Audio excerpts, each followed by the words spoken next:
Shall we start? Sir. Okay. Good evening to all of you once again. We are today planning to discuss something related to optimization methods, and especially I will try to start with solving linear programming problems with firstly the graphical method and the simplex method, and I don't know if time permits we will go into some other problems as well. Of course, there are several other packages available in several mathematical tools are available for solving this optimization problem. Special packages are of course available, but we are trying to see if, since Sage is a software that uses the power of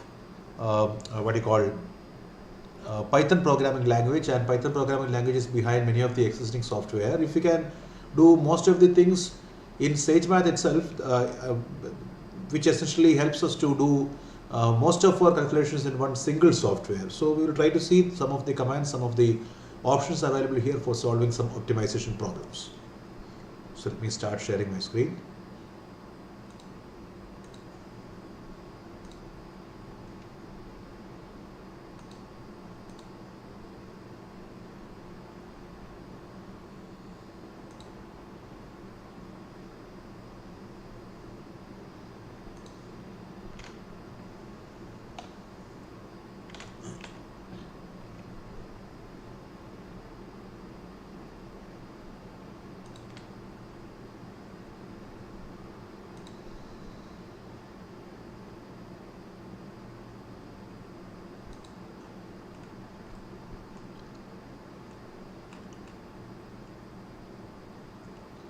So the very first thing that we can try, there is actually a package in Sage Mathematics called Interactive LP Problem Solver. That's actually a package in which we are supposed to see. The very first thing is that we should understand what exactly a linear program that we are trying to linear optimization problem that we are trying to solve. So we are actually given a few constraints, and we are trying to maximize or minimize a function of these variables. That's what essentially we are trying to do. So for example, suppose that we have the optimization problem. Suppose that we take 4x1 plus 5x2 is equal to f of x equal to, or z equal to, in standard notation, z equal to 4x1 plus 5x2 as the constraint function, that the objective function we take. So let me just start introducing those things first. Objective function, let us take for sake of simplicity for the graphical problem solving method to explain. Let us take this to be 5x plus 6y. Suppose we take it like this.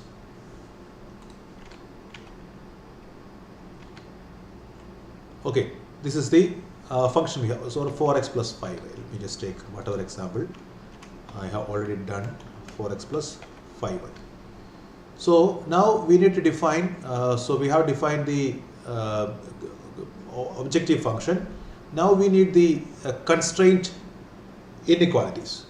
Okay, the constraint inequalities are inequalities in terms of x and y in such a way that we have to find a solution in a region defined by these inequalities. Okay, so the problem is going to be maximization problem. For the time being, let us assume that this is a maximization problem in which we are supposed to define the objective function, we are supposed to define the constraints, and then we are supposed to plot the picture of that and show and solve it. That's what we want to do. So now we need to define the constraints. Let me just type the constraints as well. The first constraint I am going to use is x minus 2y. I will type the question first. After that I will transform this into Sage notation. X minus 2y less than or equal to, less than or equal to, I will simply type it like this, less than or equal to 2. That is the first constraint. Second constraint, let me take 2x plus y less than or equal to 6. This is another constraint. The third one, let me take x plus 2y, all are less than or equal to, I am taking less than or equal to 5, third constraint. And the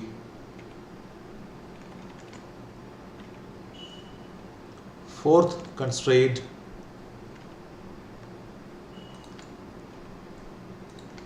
let me take minus x plus y less than or equal to 2. Minus x plus y less than or equal to 2. And requiring that all the xi's are, or x and y both greater than or equal to 0. So these are the objective function and constraints I have. So x minus 2y less than or equal to 2. That's it. Now let me convert this into Sage notation. For Sage notation, I need to take the constraint matrix, which is A, in which I am supposed to take this x minus 2y, the coefficients in x minus 2y, 2x minus plus 4y, x plus 2y, x plus minus x plus y. All these coefficients together should give me a matrix in which the rows are 1 minus 2, 2, 1, 1, 2, minus 1, 1. These are the rows. Okay, let me define it as a table. So let me define the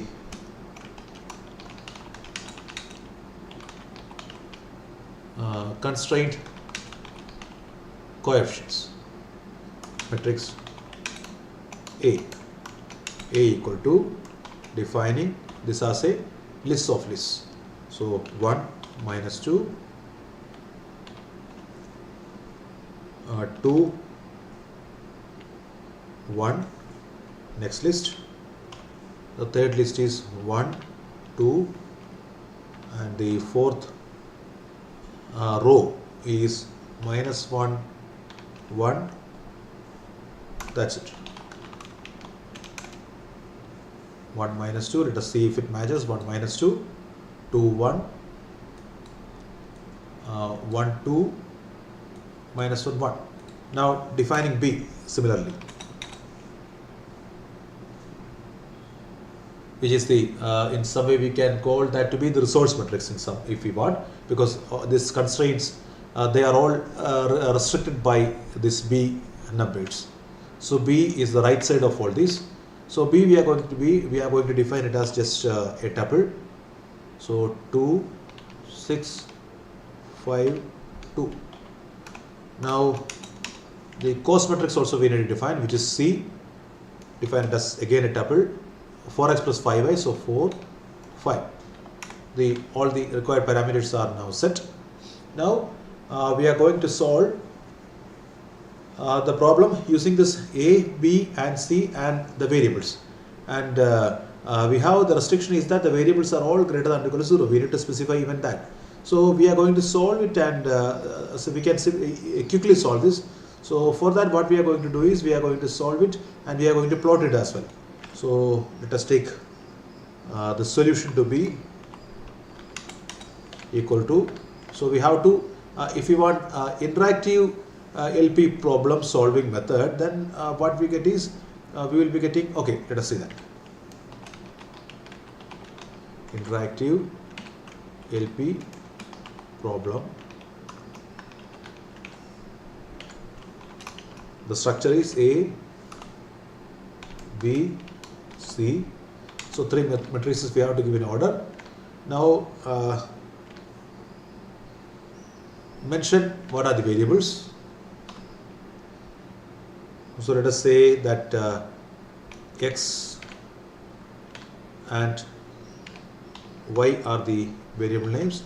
Now these variables are requirement is less than or equal to 0 or greater than or equal to 0.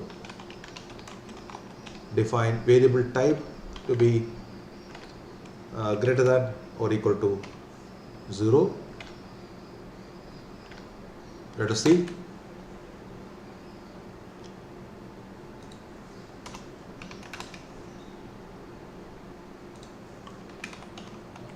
Now let's get a plot of the constraints as well as the region.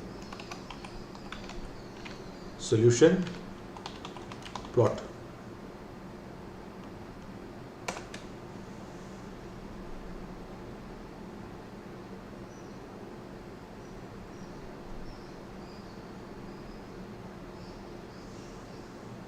So the variable names that we have given, they are appearing.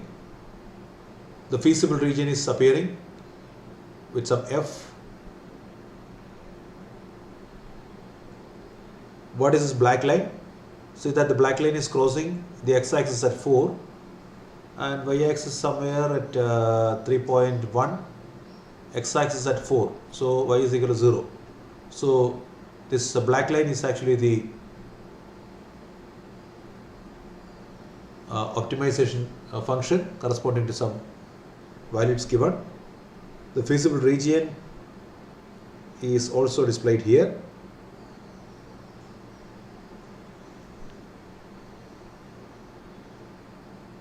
So we are supposed to move this F upward.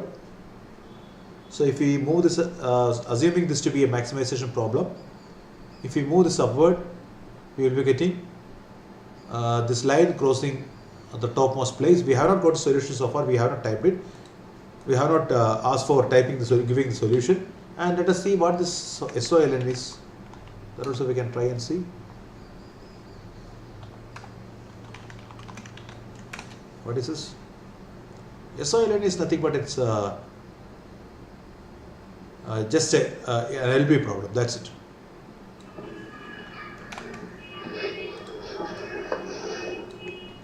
Okay, let me update. Before going further, let me update the Google Sheet, Google document with this. What is the value of X and Y? Sorry. What is the optimal point that X and Y? X and Y are? What is the optimal point? What is the maximum value? No, that we have not seen. We are going to see that. Okay. The problem is not complete. Okay. We are only in the beginning.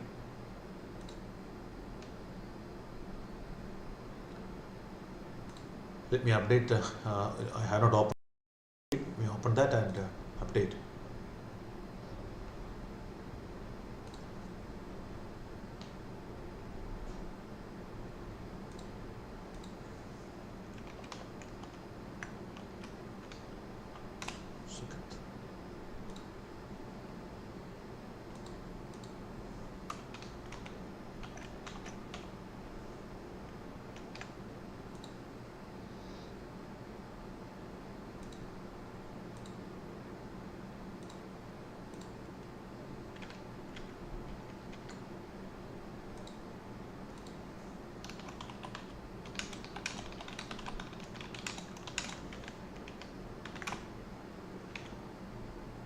So the link is here.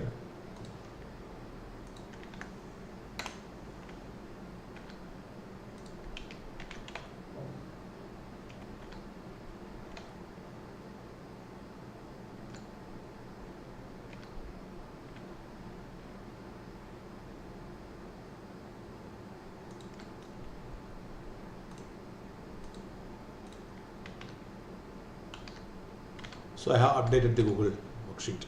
Now,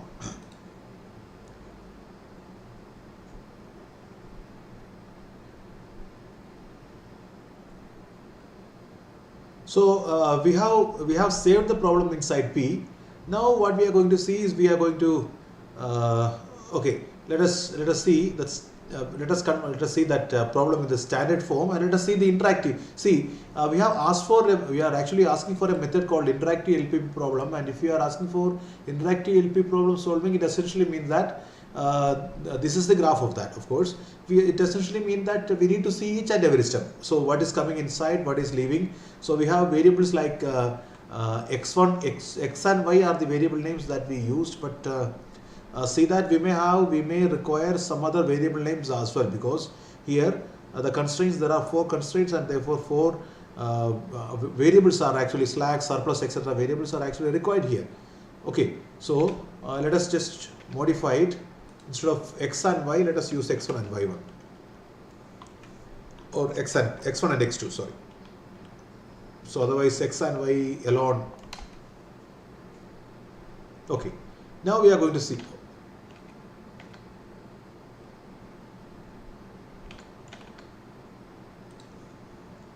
solution. Not solution, this is only a problem, not actually solution.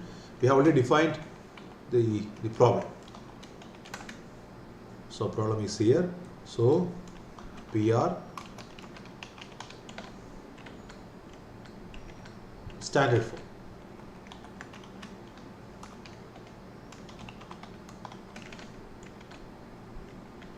And now PR run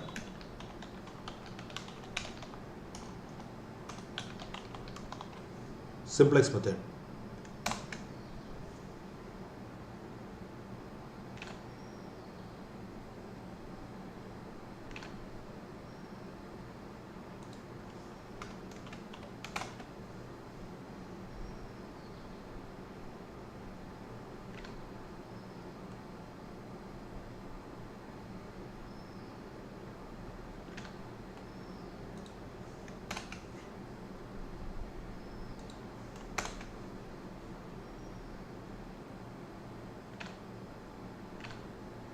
Okay, sorry. Convert this into standard form first.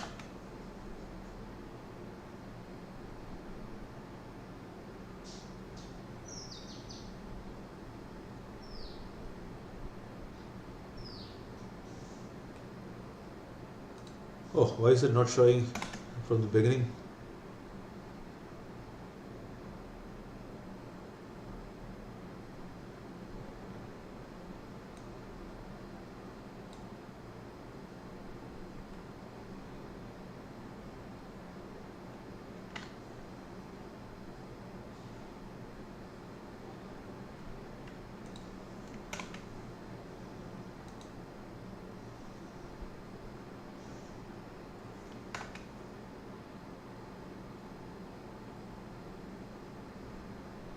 That's surprising. It was actually giving, now it's not giving the correct output. Why? Okay. Maybe should I use show here?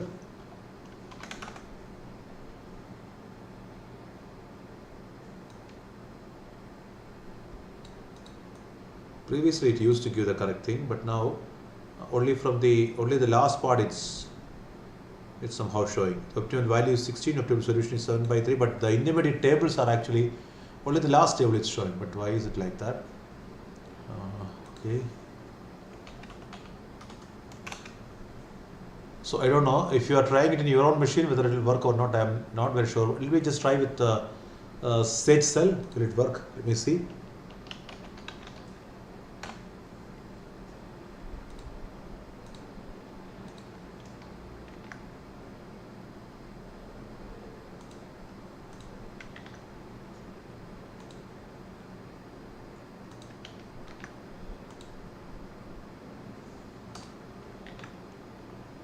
Let me suppress this plot for the time being.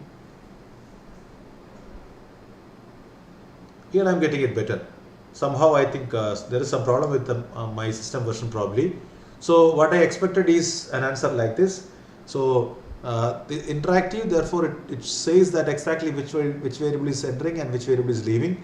So the entering variable is given in the entering variable column is given in green color, and the leaving variable row is given in the red color. Mr. Yes. It is working in my machine. In SageMath 9.5. This is 9 point what? 9.5. Which version is mine? I don't know. Notebook.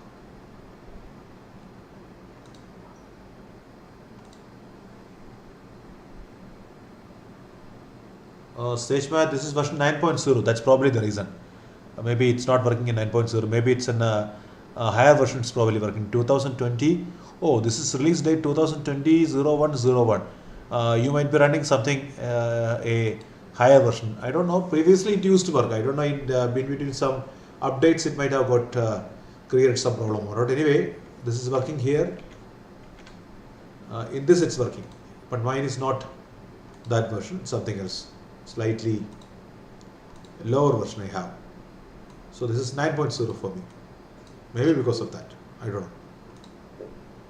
Yeah, this is what I expected. So here interactive LPP problem, because we said that thing we are getting in between steps also, and when we are running the simplex method, it gives the entire simplex table. So let me just update.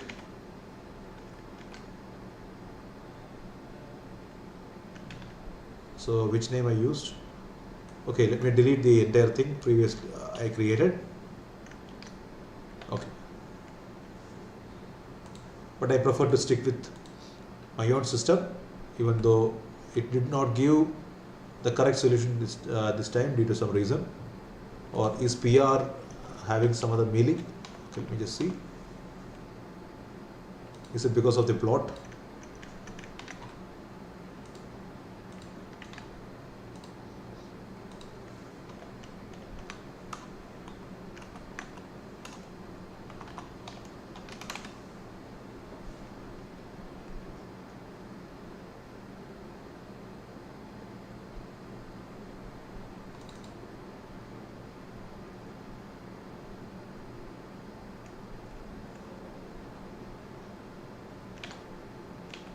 Okay, somehow it's not giving the required output.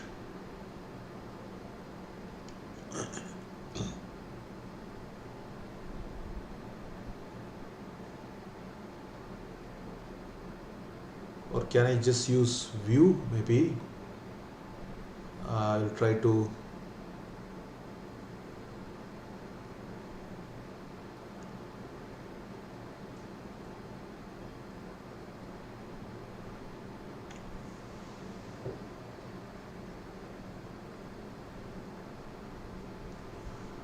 Okay, maybe I should use an extra parameter here.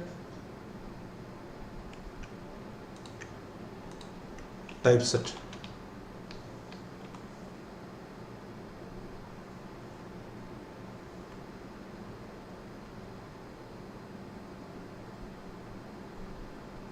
But how do I? Already there was actually a message like view. Okay, let me just see. We try to modify this. I'm wondering that why it's not coming properly.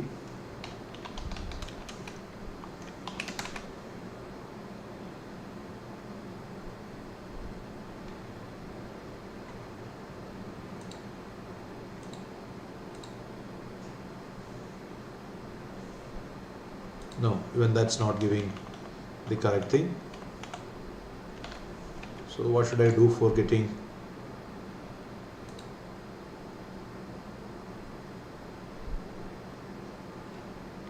So there seems to be a solution for this, but not finding that correctly somehow. Okay, anyway, let me just see if this is not working. I will try to find the plot, interactive plot, CB.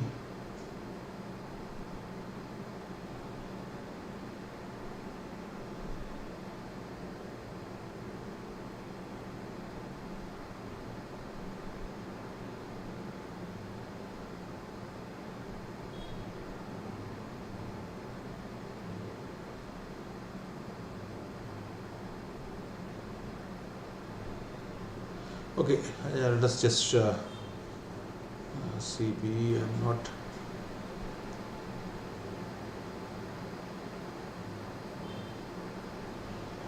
Yeah, now we can actually specify if we are using a maximization problem or minimization problem as well, using some extra parameters like problem type and the constraint coefficients, etc. We can actually retrieve as well. So let us just try to see various options available with this problem. So suppose that you define the constraint type we have already defined to be less than or equal to, because we are just giving A and B, we are not specifying it's less than or equal to. That we have to specify in the constraint type. Variable type means that we require that to be positive or negative. Now we can specify maximization, minimization problem as well. Suppose that we specify it to be the minimization problem, what will happen? We can check if you want.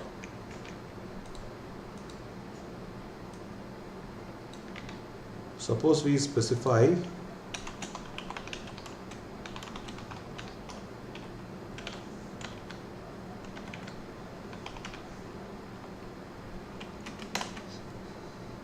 oh, but here it's coming.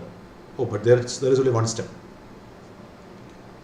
There is only the last step. Sorry?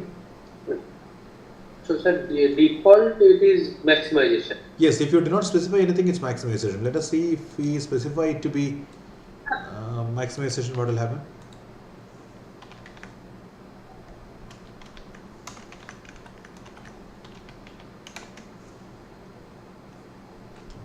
We specified the maximization and the 16 it is. Previously we didn't specify, then also we were getting 16. Therefore, by default it's going to be maximization, and 7.7 by 3, 4 by 3 is solution. But now minimization problem, since the constraints, see that the objective function consists of only positive numbers here, 4 and 5.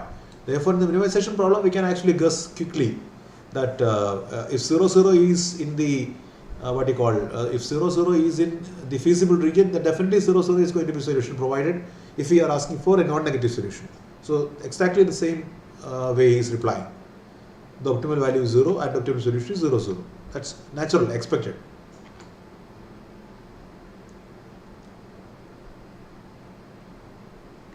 Now you can retrieve in between if you want. So if you have a problem, you have already defined, to make sure that what types of constraints you have, you can actually retrieve it using the constraint coefficients command.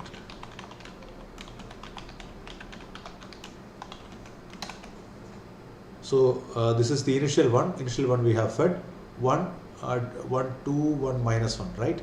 1, 2, 1, minus 1, etc. This we can retrieve. Now in the same way, if you ask for what is A in P, that's also possible, where P is the problem. If you ask for what is A in P, you'll get exactly the same reply.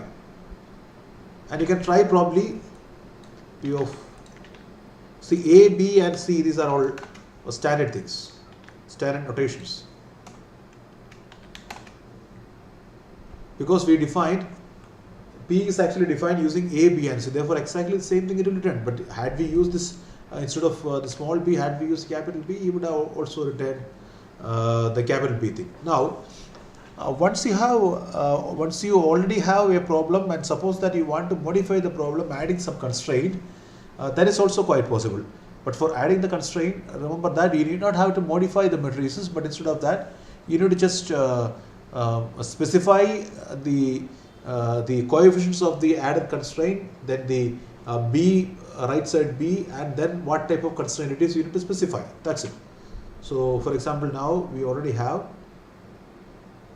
P here, P dot A, P dot B, P dot C, all we have defined. Now let us add a constraint. For adding a constraint, initially you need to add the A part, the row of A. Suppose we add 3, 1. Now give the B number, suppose 20. Now give what type of variable it is. Variable type. So less than or equal to again. Let us now see what P dot A is.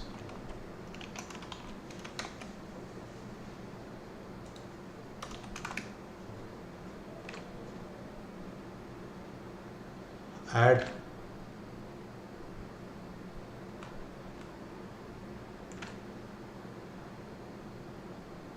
oh sorry, we have to add it as a matrix, even though it's just a row. Add constraint, number we have added. Don't we have this P already? What was the name we used previously? Okay, let me just take this completely.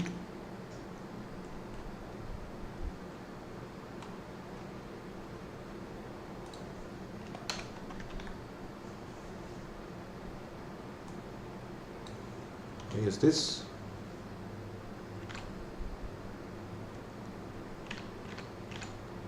Okay, before taking it to the standard form, let us just remove this. Yeah, see. So we need to do it before this. So once you convert that into standard form, you may not be able to do that. The standard form actually do something on this this matrices. Therefore, you need to do this. But if you do it after that, what's happening? So which one is actually creating the trouble? So P dot standard form, that conversion is creating the problem.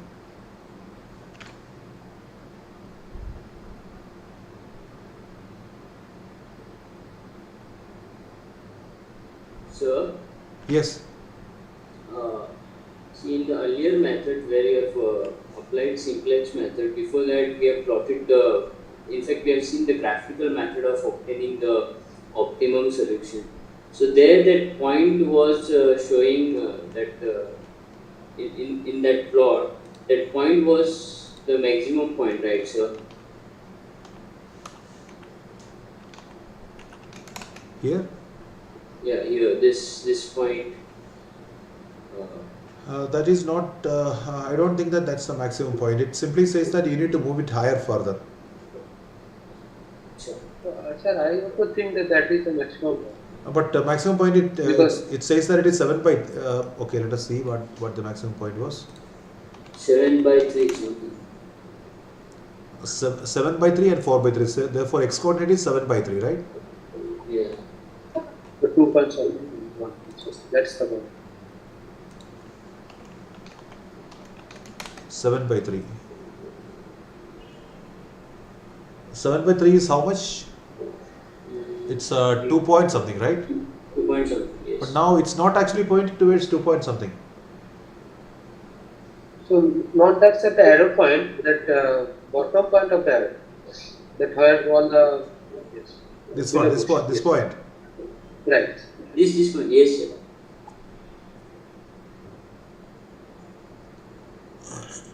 Okay, if we, that's correct because we are going out of the feasible region after this.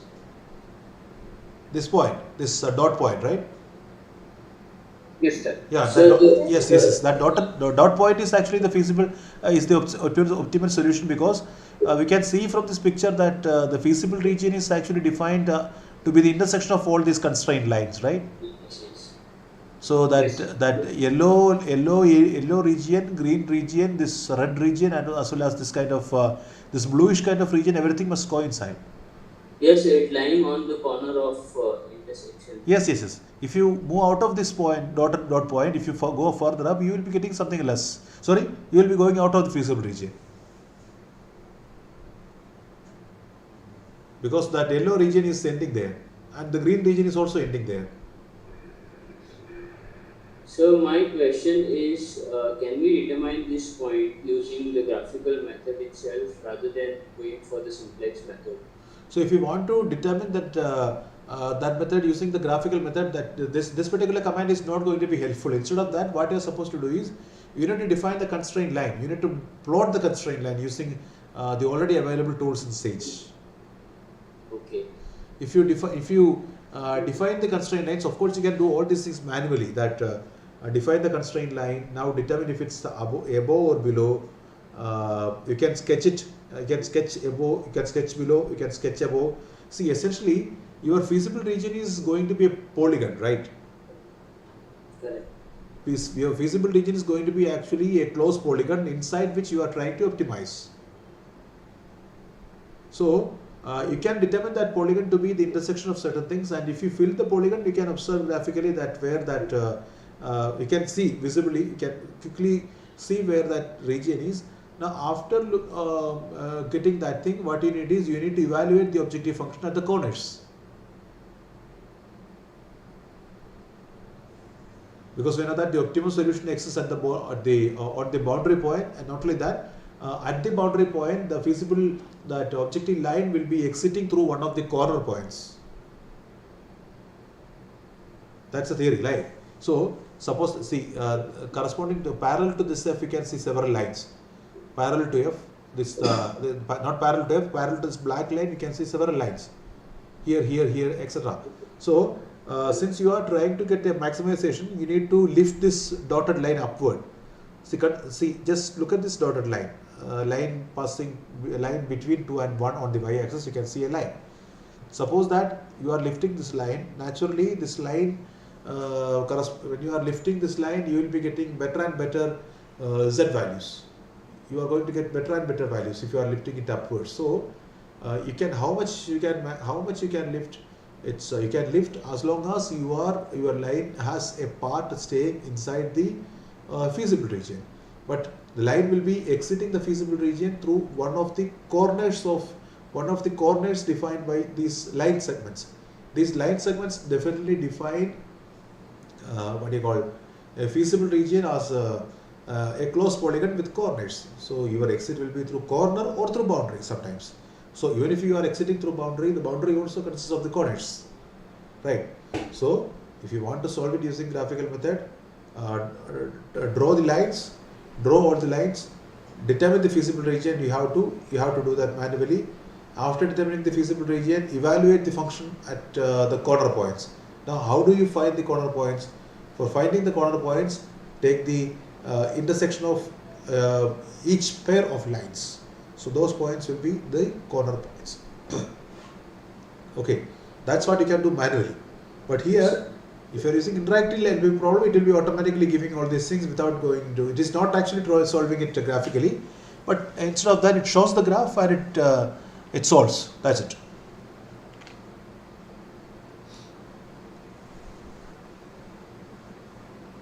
Okay, now what else? So where we were? Yeah, this is giving some problem for us. This after running this simplex method, not after running the simplex method. After converting this into standard form, we are getting some kind of problem. But otherwise, how do we do that?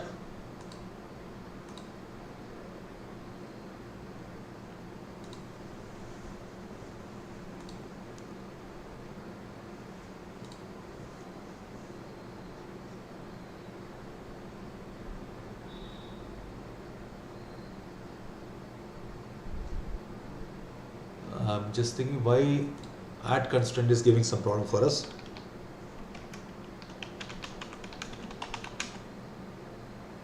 Standard form, and we have interactive LP problem, right?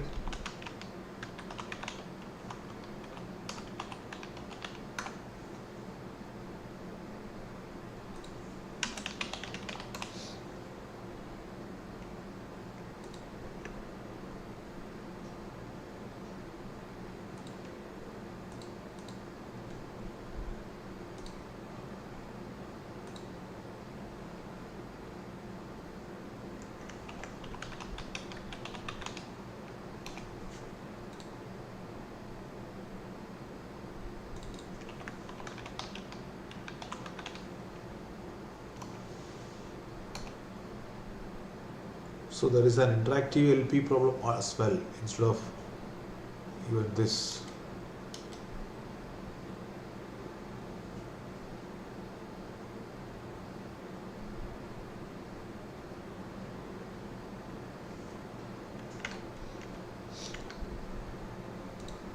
Okay, let us just see that once again later. Maybe the run simplex method, that is not okay. That will not definitely work.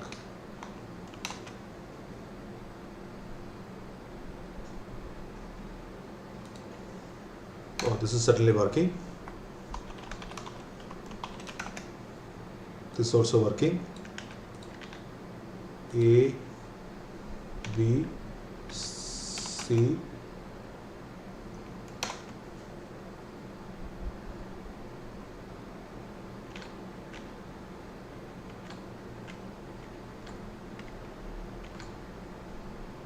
I'm trying to see what exactly is the mistake here.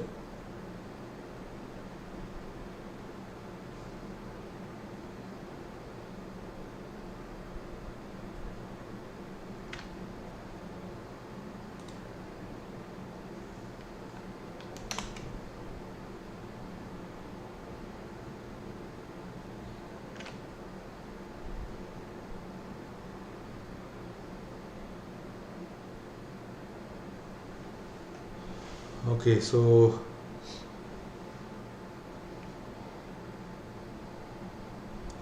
we have defined A like this, we have defined B like this, and we have a C also.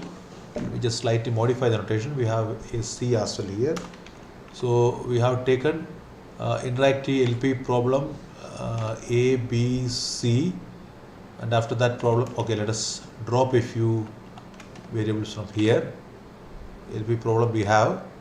So now if we add a constraint, we are trying to add a constraint. So we are adding a constraint. Okay, let us just, okay, let me just do one thing. Let me take a new problem and add a constraint to this. Maybe the existing thing I cannot modify like that. Probably that's the reason. Now let us just let me take P1 and see the result.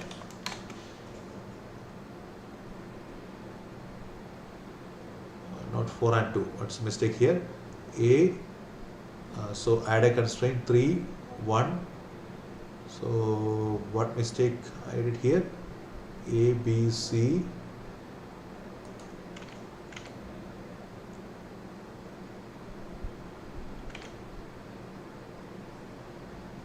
2, 4.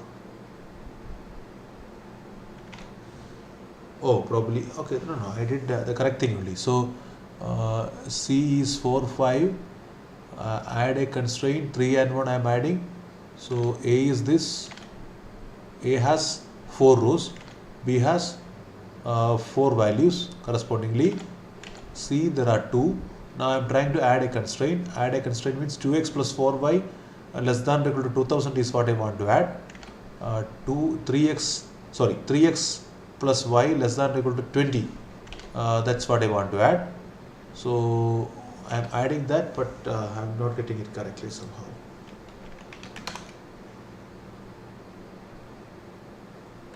What is 4 and 2? Number of columns. 4, 1, 2.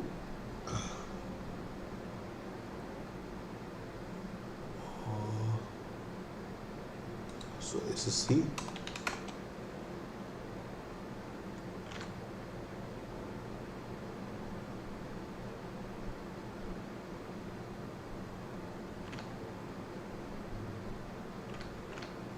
Let me drop these variable names as well.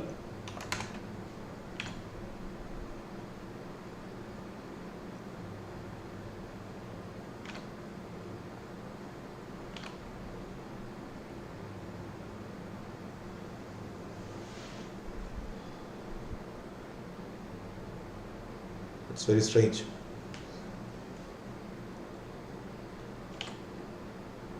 P1 is not okay. Is the problem here itself, or yes, the problem is actually here itself.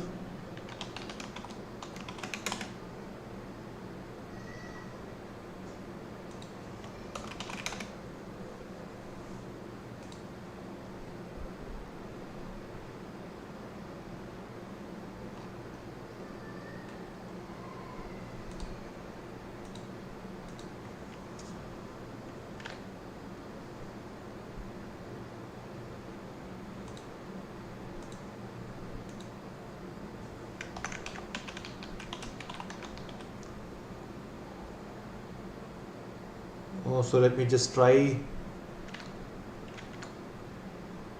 Okay, this is creating the problem. Okay, otherwise it seems to work. P is equal to this. This is correct. So these things seems to work. So P1 is just added a constraint. Now if I try with P1 dot A, I get the correct answer. P1 dot A, B, C. That's again failing. ABCX. That also I am getting. ABCX essentially means that the variables that I am using, that's also giving the correct response. But somehow what I wanted was that after adding, so if I want to do that adding constraint afterwards, that doesn't seem to work. Once I converted that into standard form, it's not giving the correct answer. It's not giving the any chance so that I can add something else. Now, okay, if I want to simply solve, okay, let me just try to do one solve method also. Let me apply.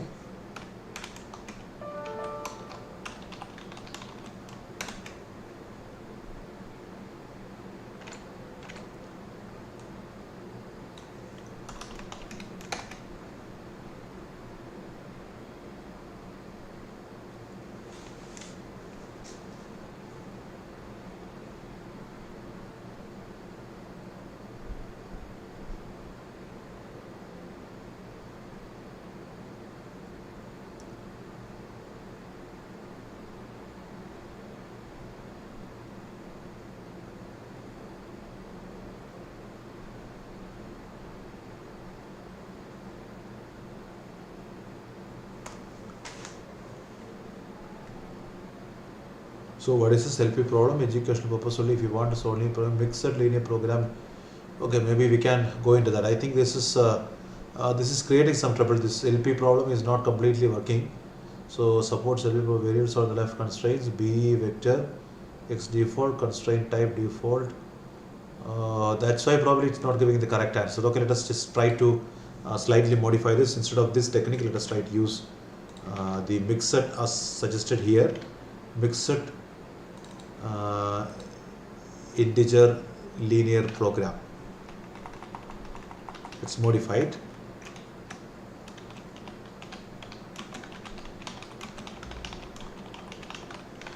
Mixed integer linear program.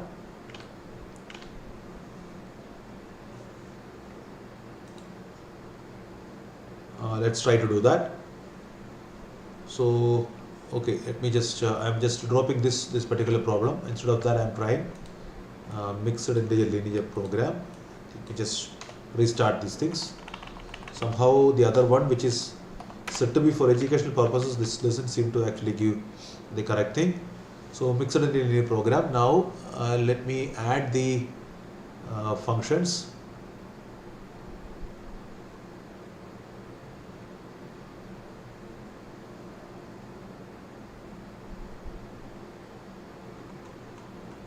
Just trying to see one good example. 1 minute.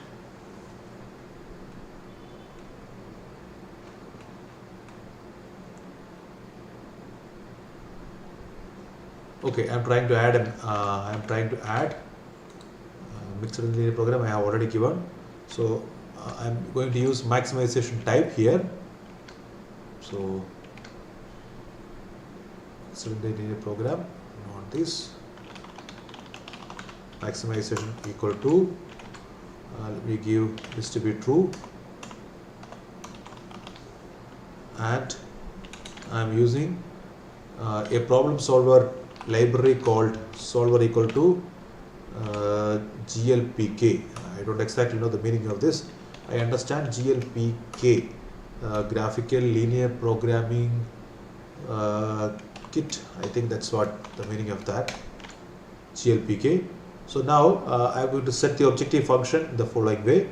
So this is slightly different. The first thing is working, but the first thing is not actually permitting the addition of constraints, it seems, as we usually do, because see, we may want to add a constraint after running the program. Therefore, we cannot expect the we cannot accept the condition that after running the program once or twice addition of constraints is not possible, because mostly after running the program only we will be able to see the solution, and we may want to add a few constraints.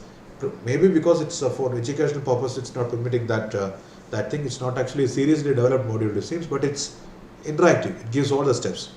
Now let me add the constraints. Let me add the objective first.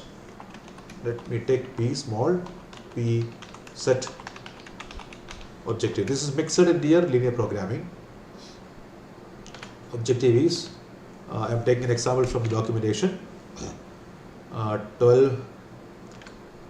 My variables are, I am calling x0, x1, x2, x3, etc. x0 plus 3x1 plus x2. So this is the first objective I have. I am going to add constraints. This seems to be a more natural way to do things. Adding a constraint like 10 x0 plus, maybe we will be able to add it using this what you call matrix notation also. We will try to see that. 10 x0, 2 x1 plus x2. So the constraint is less than or equal to, say, 100. This is the first constraint I am adding. So 10 to 1. Okay, 10 to 1. Now copying and pasting. Let me add another constraint. 7, 3, 2,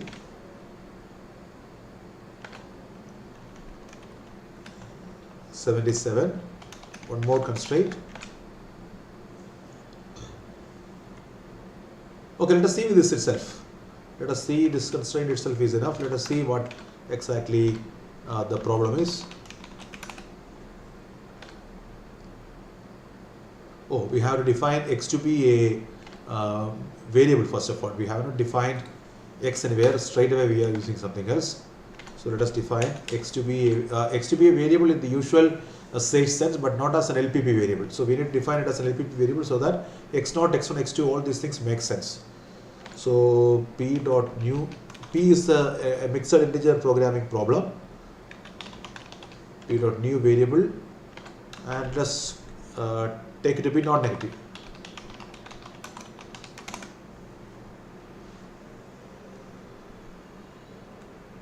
Spelling mistake.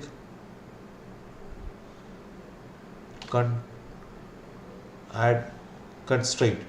Oh, sorry. Add.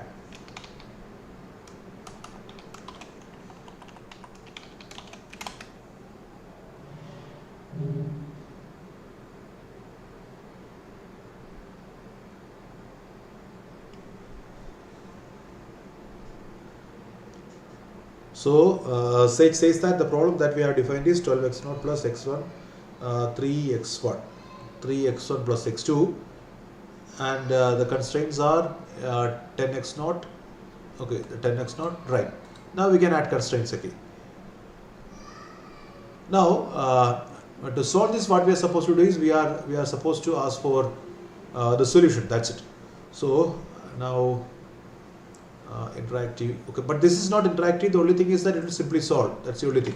So if we try to ask for the solution, p dot, I don't know whether this will actually do it, p dot solve.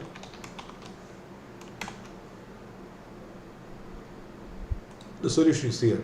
That's it. Simple. The maximum solution is here. But what about, this is the optimum value. Well, let us see how to find out what you call the optimum values. So for getting the optimum values, p dot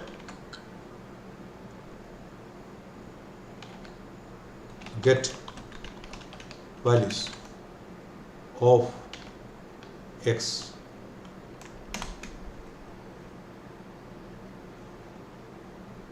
So x0 is 9.125, one is 4.375, and the other is 0.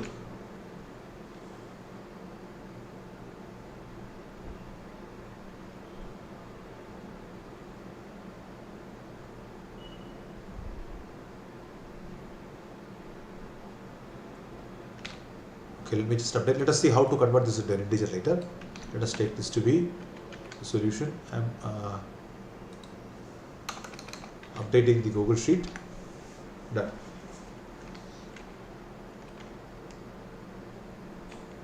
So what does that GLPK stands for?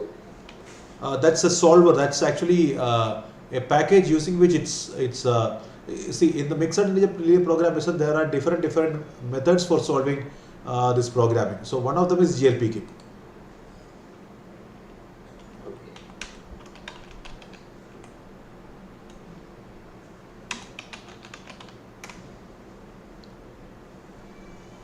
That's a linear programming kit essentially.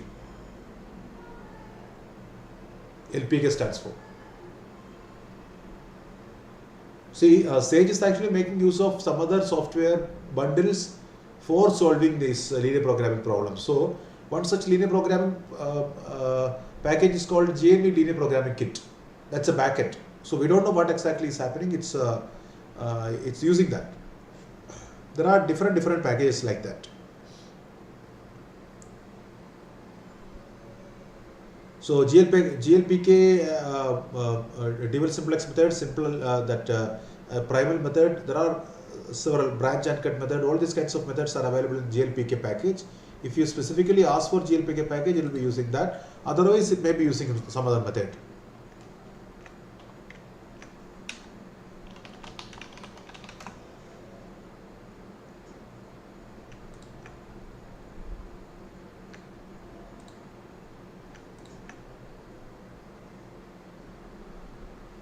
Another one is, I think, okay, let me just see if we can try with some other package. Just 1 second. I don't know whether that package is available or not.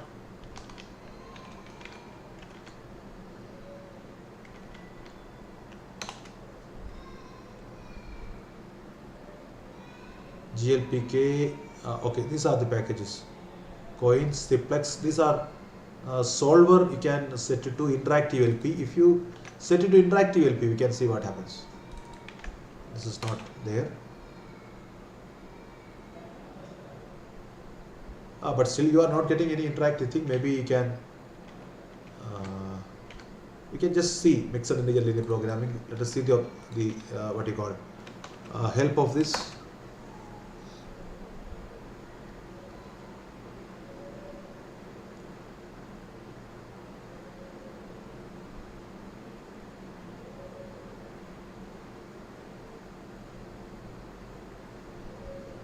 Default is default MIP solver is what it says.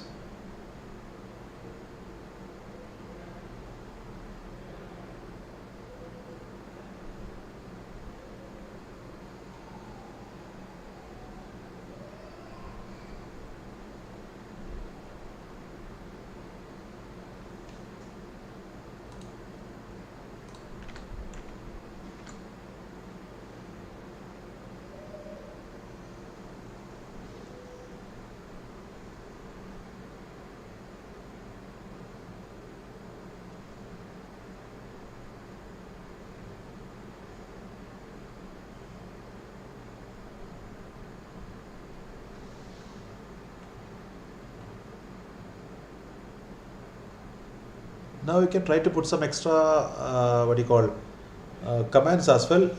So not only that, we can convert this into something like an integer. We can get the integer program itself. If you ask for convert, suppose that we ask for a convert.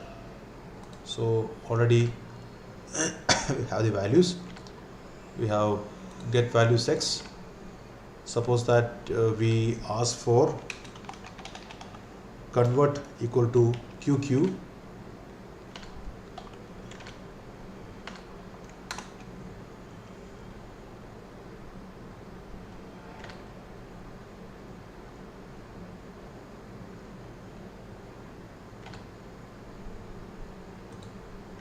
P get values convert. Why is this not working? Convert equal to ZZ.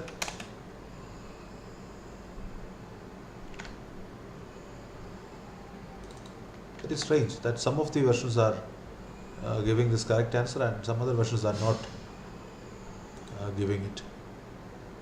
Okay, get values x. Let us get the values of x first. Let me just rerun it. So get it, but then I think only that approximation will happen instead of. So get values x and convert.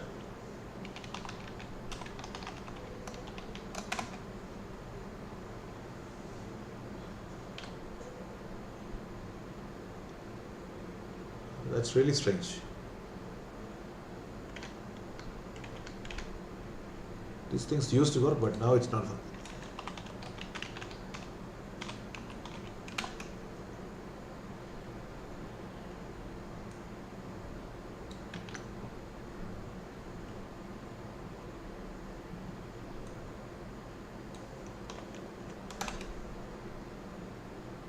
Get values got. Why is this like this?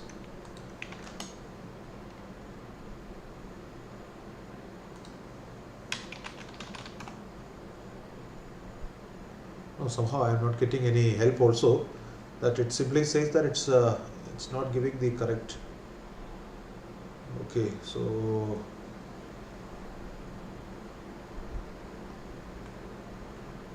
there seems to be some kind of problem with whatever I am doing.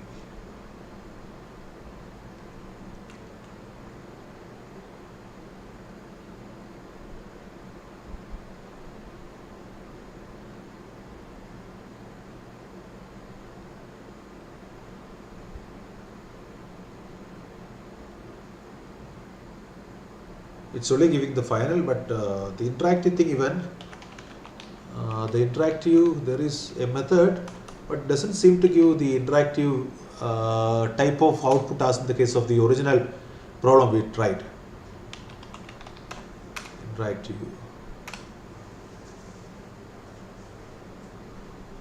But with interactive, the problem is that we cannot add any constraints afterwards. Interactive, we need to just stick to, so whatever we are initially having, there is no way we can add anything else. Okay, but okay, now the next thing is that, okay, let us just leave it like that. For the time being, let us take this this alone. Now, instead of that, what I'm trying to see is, can we just try to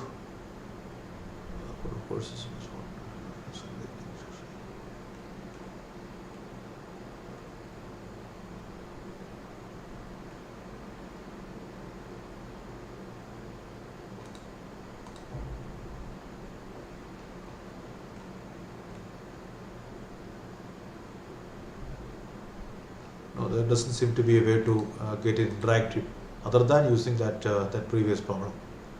So this is the only way it seems. There is no other way.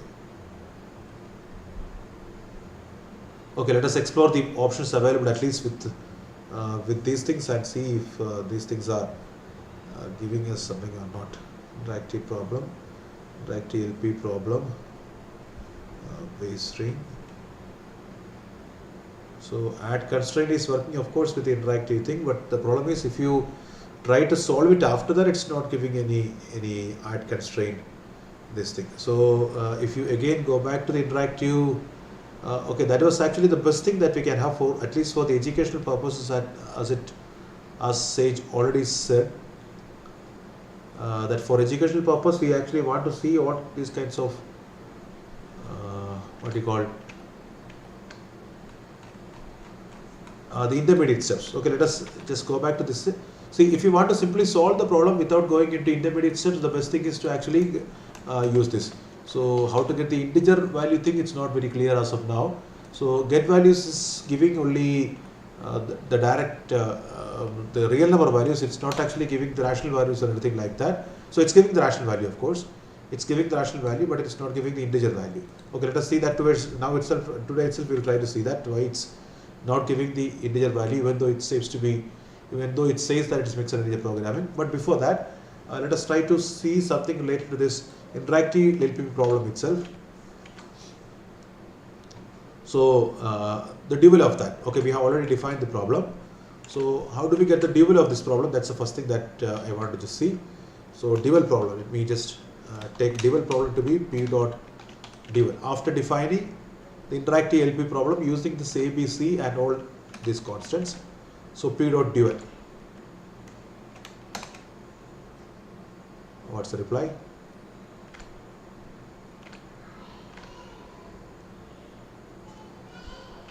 So if DP is a dual, we should understand first that in the case of the coefficient matrix, in the case of the primal problem is the what you call the constraint right side in the case of dual problem. So if you try to print dp dot a, so this is this, and we can say that this is p dot, okay, what is our a? So 1, 2, okay, this we are getting to be dp dot b. What is dp dot b? dp dot b is the coefficient, this cos matrix and this b matrix, they are getting interchanged, equal to p dot c.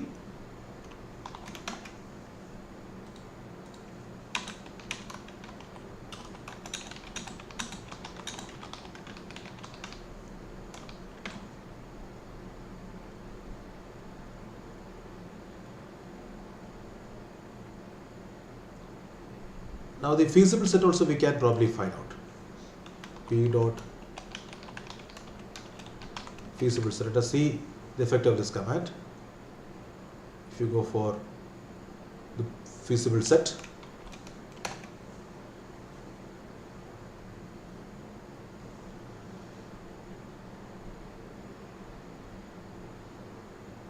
so instead of doing the plotting, we can directly find the feasible region like this. See that here we have used interactive LP problem. It is not actually the mixed area programming problem, it's interactive thing.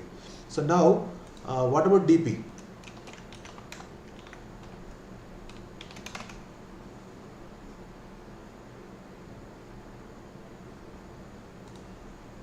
Big plot.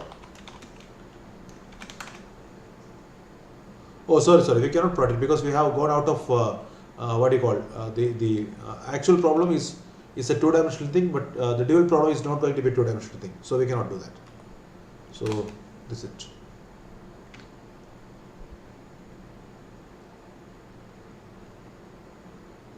Now we can ask, in fact, if P is bounded or not using plot, or even show.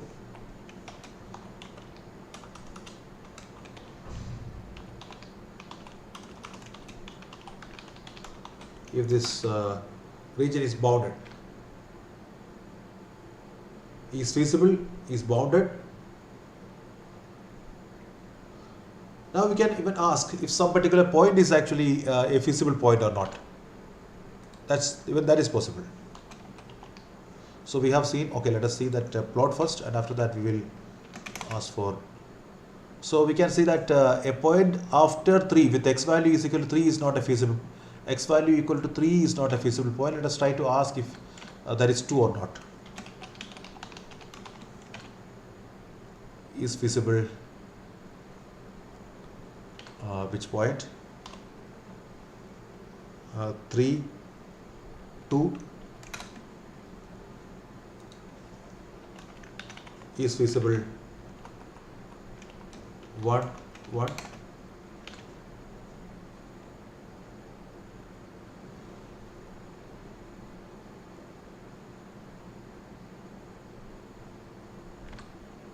Okay, let me just update the Google document with this.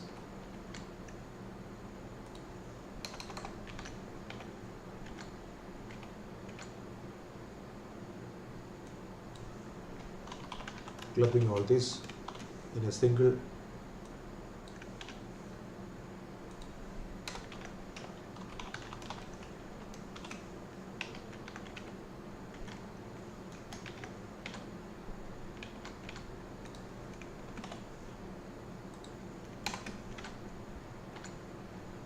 is bounded. We have not tried, right?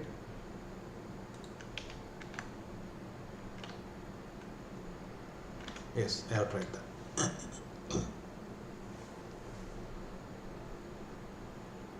Now, by the graphical method, if you are seeing some points and if you want to determine if it's an optimal solution or not, that also you can ask here, is optimal. So that's also possible here. P dot.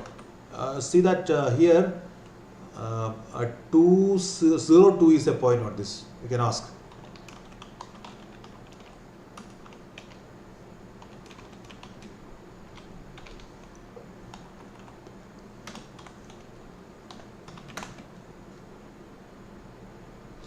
So what is the solution that we got from here? The solution was 7 by 3 and 4 by 3, I guess. Let us ask.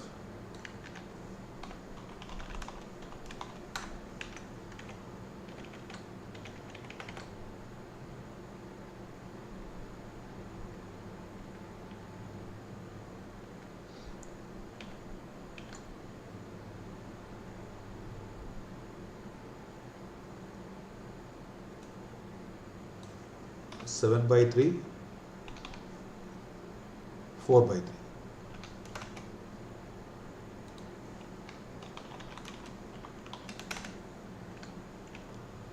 We already got that. That's true.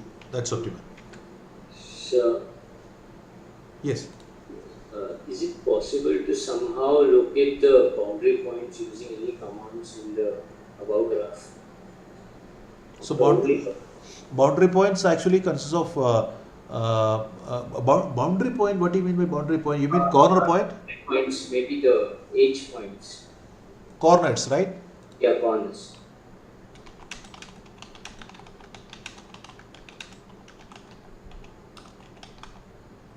See, for that we need to okay, we have to take what do you call in the constraint equation we have to take, and we have to solve for the constraint equation. Is what we are supposed to? So for that we need to essentially solve two of the. Okay, let us see if we can. Previously itself we have seen the constraints. So if we solve for two constraints. Okay, suppose that we solve for two constraints, what will you get if you have only two constraints and if you solve for that? Let us look at this problem itself. Suppose that we have only two constraints.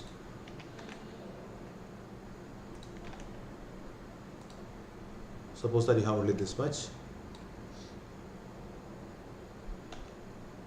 and suppose that you have only, you can later add, suppose that you have only this much. Now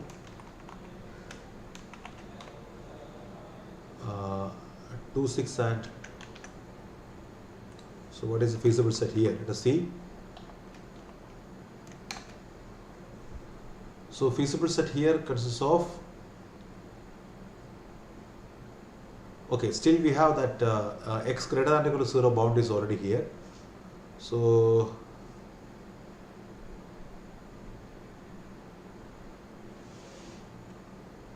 what you essentially want is you want to get this corner point, right? What exactly the value of this point is. Yes. See, for getting that thing, you don't have to actually go for even the simplex method. We can directly get, because we already know that there is a solve command available. That is one possibility, but using this, that's what I'm thinking. Okay, if you just want that, then what you can do is solve x minus 2 star y. That is one possibility.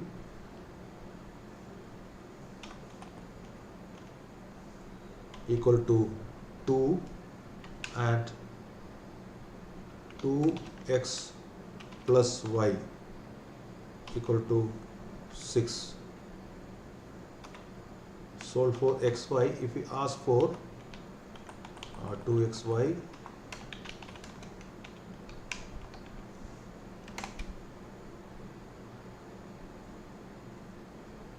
so this is of course a possibility that if you ask for the corner points, then these points are going to be corner points. 14 by 5, 2 by 5. This is correct. Let us see.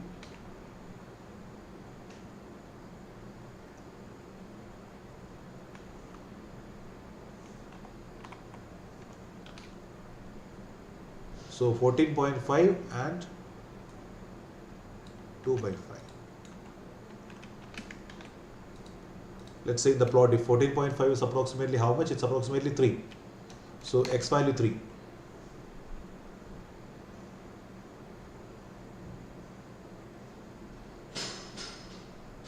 Are we getting it correctly? So x is 14.5, approximately 3. But here we are getting, yes, that's correct. X is approximately 3 here. It's almost 3 here. And y is 2 by 5. 2 by 5, which means that's 0.4. That's also true. So you are getting a point here. But for that, the LPP thing is not actually required. So in fact, for finding all the corner points, what you can try to do is that only thing is that you need to verify if it's a feasible point or not. That's the only thing. So otherwise, for finding the corner points, even the LPP module is not necessary. You can directly use solve. Okay, take two constraints at a time if you want. Take two constraints at a time, solve it, and check whether this is feasible or not. See, since you know that if feasible, but you need to determine actually that if this is actually going to be bounded or not. If this is bounded, then only you can ask for the boundary points to give the maximum or optimum value. If it's not bounded, then there is going to be some problem, because the maximum can be infinity if this is not bounded. So you will be wrong. Okay, so one technique is that if you want to actually try to solve linear programming problem without using even entirely the interactive LP problem thing, what you can do is you can form the constraints one by one. After that, solve it two at a time. So maybe you can do it in the loop, because you can define EQ1, constraint 1, C1 to be x minus 2 by 2, something like this. You can do it like this also. C1, suppose constraint 1 is this. Define it like this. C2, when this is valid. So solve for maybe some C3 also something. Solve for C1 and C2 in terms of x and y. This is also quite valid. Since so here you get one boundary point. Now suppose that you have another constraint, say C3 equal to 2x minus 3y equal to 4. Suppose that you have another constraint. Now you can solve for C1 and C3.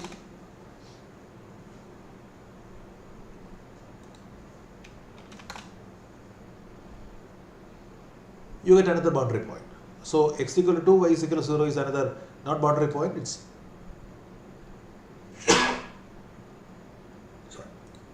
not a boundary point, it's actually a corner point. So in this way, by looping through, so now you have C1, C2, C3. If you form a list consisting of all these constraints, you can loop through all these constraints and you can find out all the corner points in this way. But even if you find, yes. Yeah, solving pairwise, right, sir? Sorry? Solving each constraint pairwise. Yes. So that is one way without using any of these modules you can directly try. No need to use any of these modules. For example, what I am saying is, say constraints. Suppose we form a loop like this. Okay. Suppose we form a list like this. C1, C2. No need to name. Just give it inside this list. So we have 3. Now for each C or for C in, not each, C in constraints. So we need to get 2 at a time, right? So therefore probably instead of that, for constraint length we will take in range length of constraints. How many constraints are there? Determine.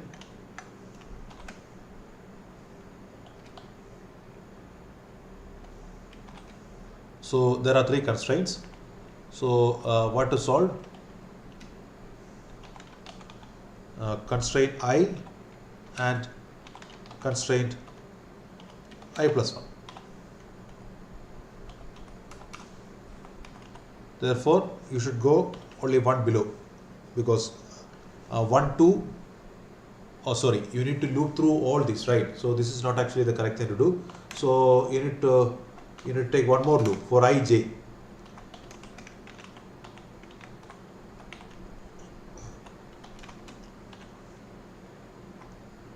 Let me just take all these things too.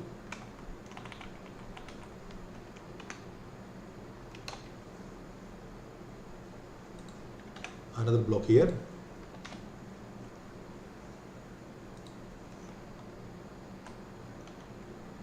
This is from 1 onwards up to this. So you will be looping through all the first one, comma second one. Sorry, j. This needs to be I plus 1, right?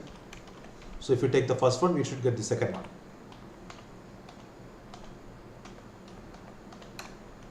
Constraint I, constraint j for xy.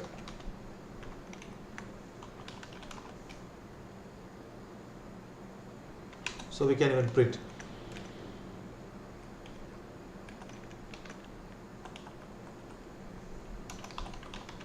solving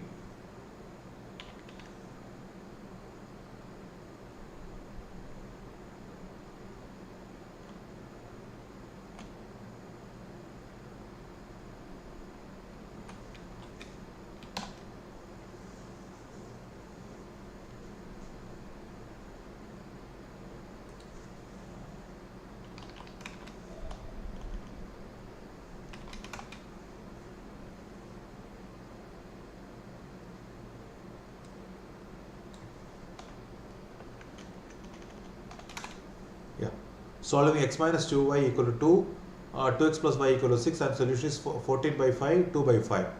So x minus 2y is equal to similarly 2, 0. So you can see that 2 0 is one boundary point here,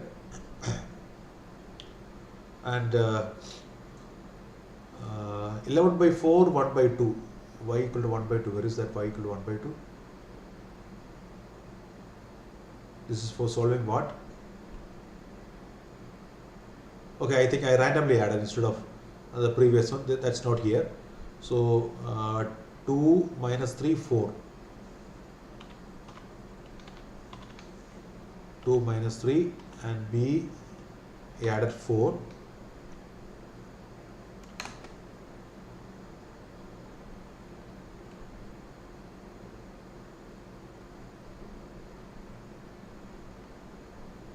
Two 6 2 minus 3, is this correct? 2 minus 3 4, but I am getting the solution to be 11 by 4. But where is that 11 by 4? 11 by 4 is probably coming because of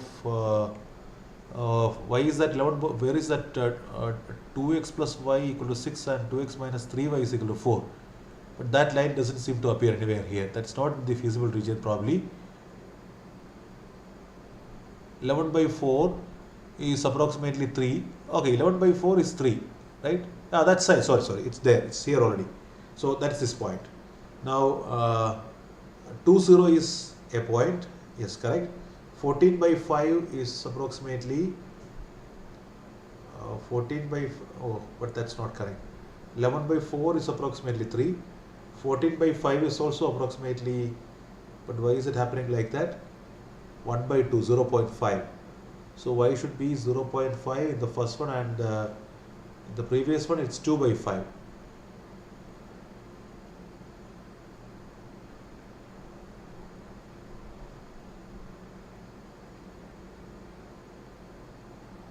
One point is missing somehow.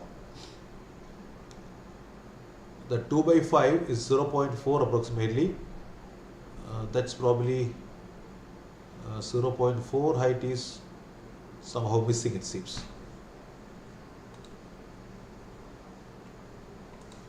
Well, let me just update the Google document meanwhile.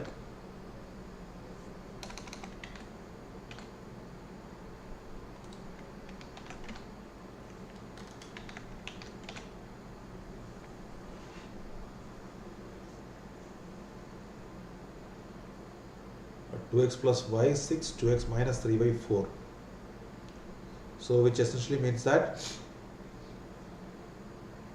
if we subtract these two, y minus 4y, sorry, y minus 3y, which is 4y equal to 2, or y equal to 1 by 2. Y equal to 1 by 2, there should be a point corresponding to y equal to 0.5. Y equal to 0.5 is this point. Okay, that's correct. So this 2 by 5, 14 by 2 by 5 is approximately 0. This is 0.5. First and second is okay. Which one? First and second. The 14 by 5 and 2 by 5. But third one is not correct, it seems.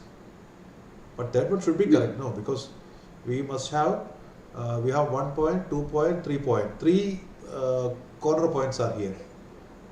Yes. But 3 corner points So will not appear here because x equal to 0 is not, we are not solving for y is equal to 0.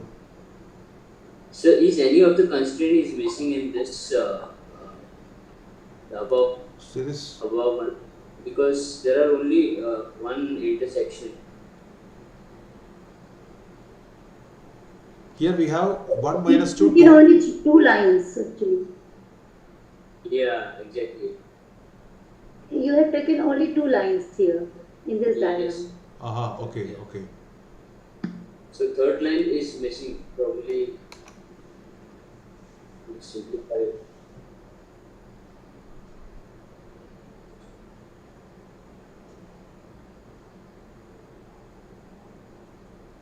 Okay, let us try to change this.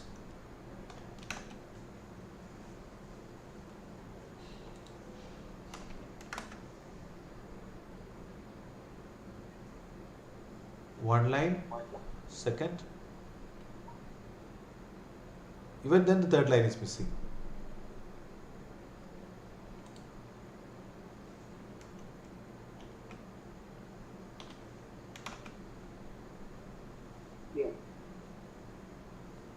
think one line is not equal.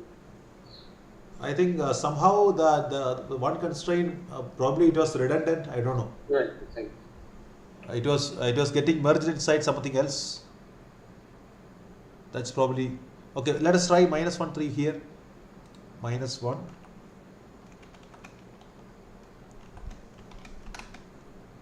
-1.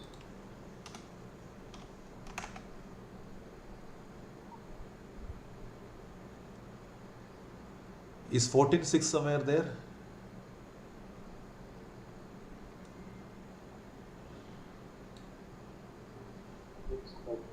-6 -1 3 equal to 4. That's what we gave here. -1 3. X equal to 14, y equal to 6. That is okay. So what I think is that is probably not in the Feasible part. that is not in the field, because what happens is the top line as well as the bottom line, the bottommost line starting at 2. Okay, the top line is this starting just below 1.5 and going upward, and the bottom line which starts at 2 going upward, they probably intersect at that point, these two lines. Okay, the bottom line, not the x-axis, bottom line and the topmost line, they are not probably parallel to each other, and at 12 they probably intersect. But 12 is too far, so it's beyond it's outside the feasible region. That's why we are not seeing it. Okay, if you just take 1.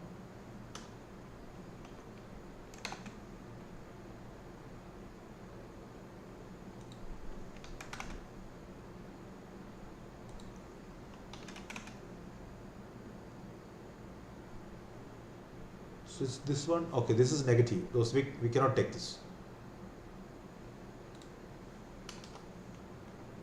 X minus 2y is already here.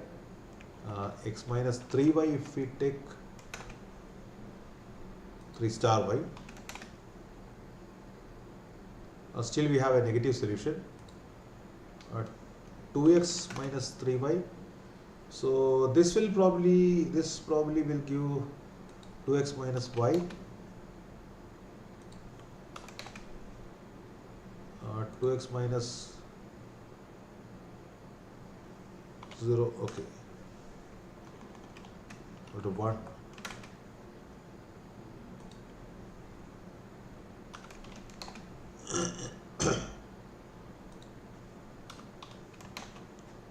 None of these things are feasible because we are getting negative things here. So anyway, what I think is that is not a feasible region. That's why it's going outside somewhere, going far.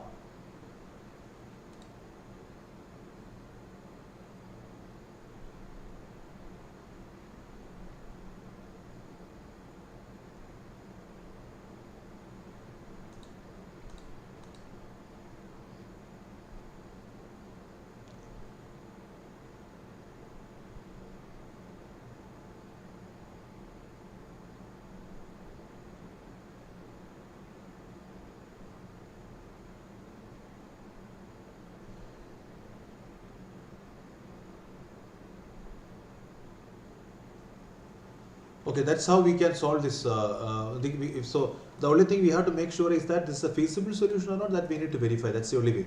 That's the only thing.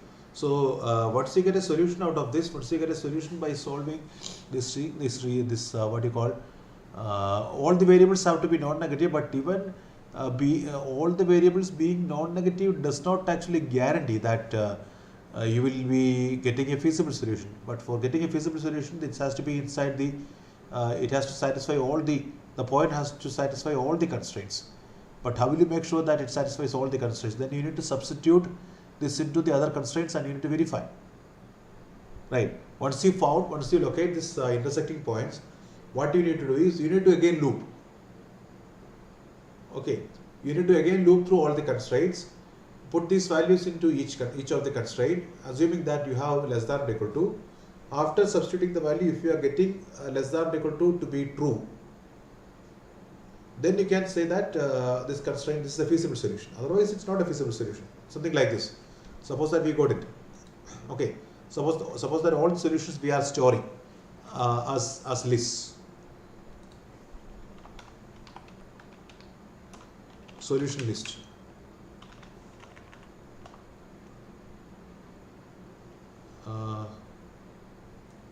Solve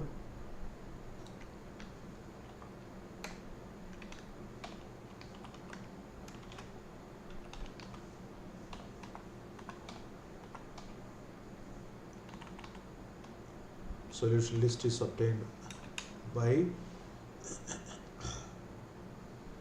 solve. This is equal to we are getting in terms of x and y. So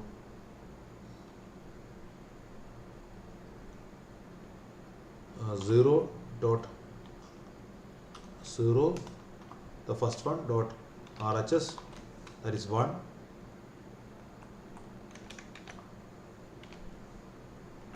or otherwise simply use solution equal to the solve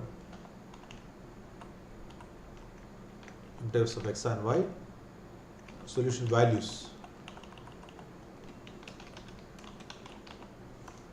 We get this to be 0,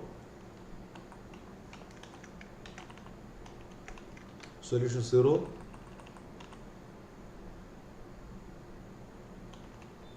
RHS,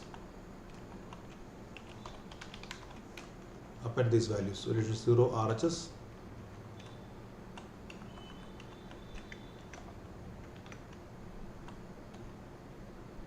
so you get a solution 1 RHS.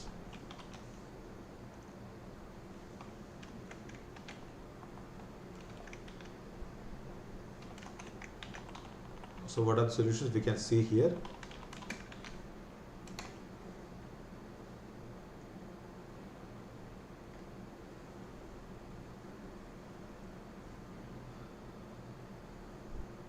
X equal to, so this is solution 0 and we are solving. So what do we get from here? Solution 0 dot RHS, solution 1 dot RHS. So what's happening? X equal to 14 by 5, y equal to 2 by 5. So we are appending solution 0 RHS and solution 1 RHS. Okay, let us see what this solution 0 is.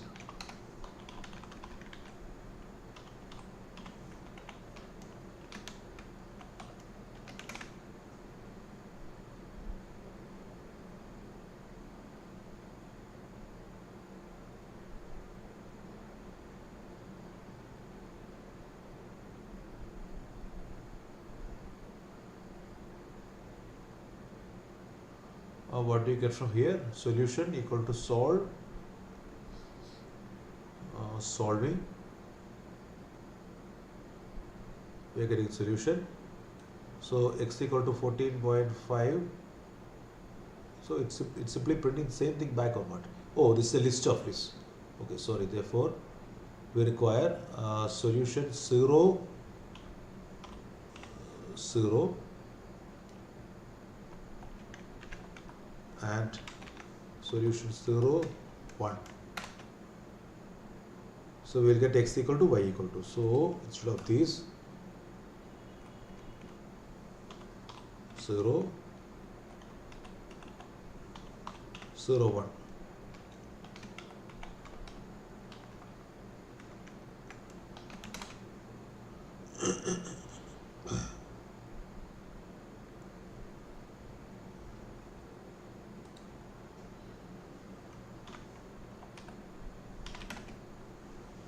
So solutions are 14 by 5, 2 by 5, 14 by 5, 2 by 5, 0 minus 1, 7 by 5, 5 by 2. Now, what you need to check is these are feasible or not. So how do we check? Assuming that the constraint is less than or equal to, now we need the A matrix once again. So A matrix is required, and okay, let us construct this matrix as A itself, 1 minus 2 the constraint matrices. What do you get? 1, or we can even form it as a matrix. I think that's much better. Matrix, what is the construct? Matrix. So what type of matrix is this?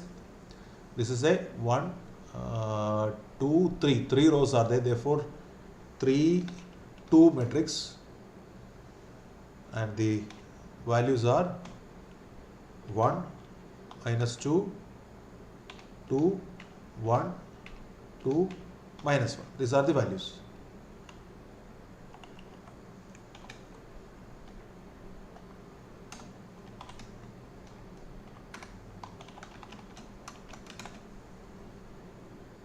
So this is for the sake of for the ease of multiplying.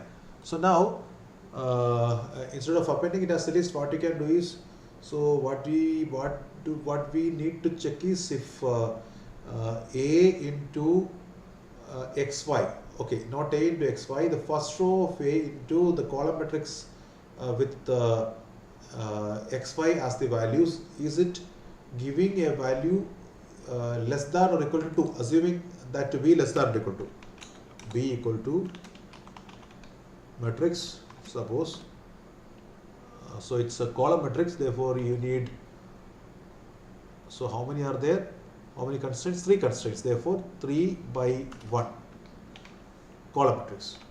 So the entries are 2, 6, 1. Okay, so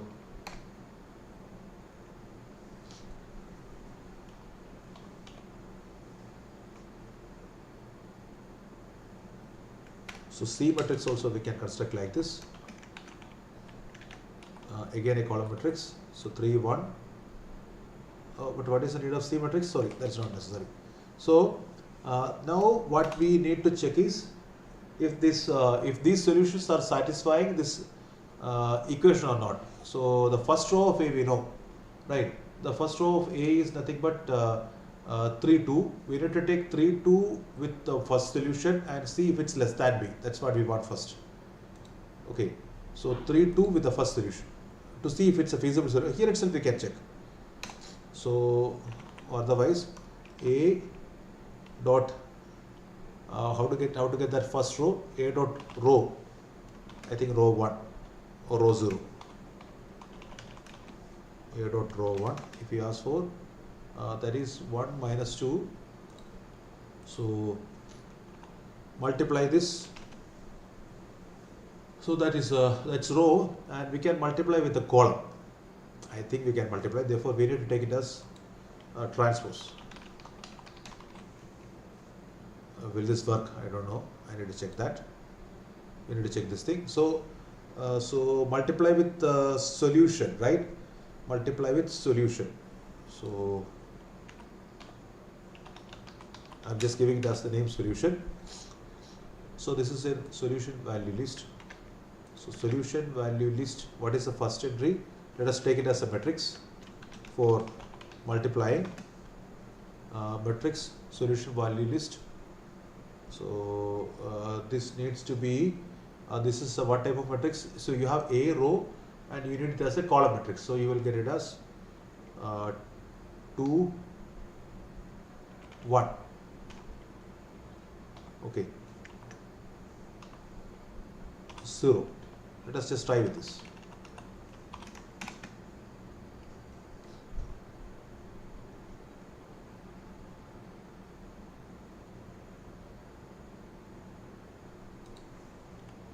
So will it work? So what is the value that we are getting? This is 2. Is this correct, first of all? Okay, let us see that. So the value is, this first value is 14 by 5, 2 by 5. Suppose we multiply with the first row, what will happen? So we will get 1 into 14 by 5, which is 14 by 5, and minus 2 into 2 by 5. Minus 2 into 2 by 5 is nothing but minus 4 by 5. So 14 by 5 minus 4 by 5. What is that? 14 by 5 minus 4 by 5. Therefore 10 by 5, which is 2. Therefore this is correct. So are you able to get what I am doing?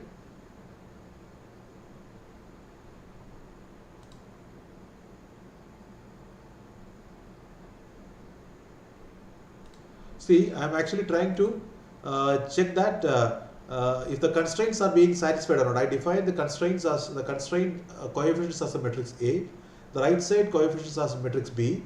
I am now trying to see if I multiply the first row with the first solution xy. I have to see that all the constraints are actually satisfied. Therefore, I need to multiply first row with xy, second row with xy, third row with xy. So, if all these values are giving, if all these things are getting to be less than the B matrix for each and every value, then that's a feasible solution. That's what the logic is. So, if it's a feasible solution, then only I need to include that for finding the maximum or minimum. That's what my logic is. So, I am taking the first row. Okay, first. Then now,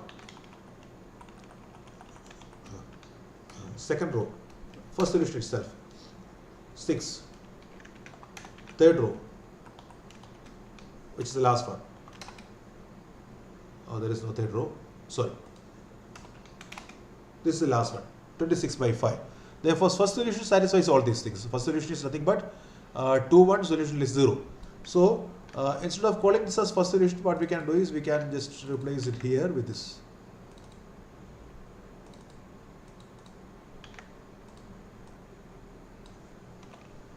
For S in solution value list.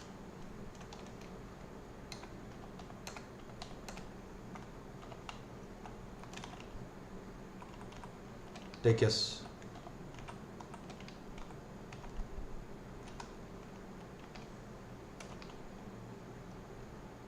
So what you get is the values you are getting as minus 13 by 4, 6 and 1.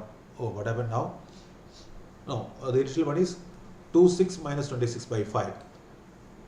And now you need to compare with B0. If it's less than B0 or not, B1,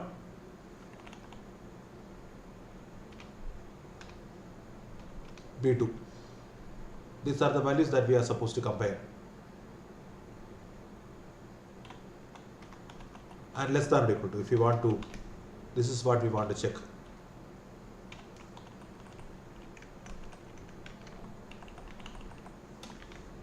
B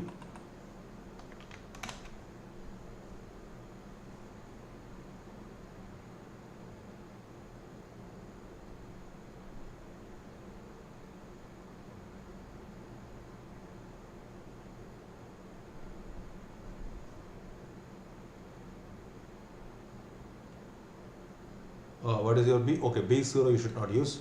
B dot row 0.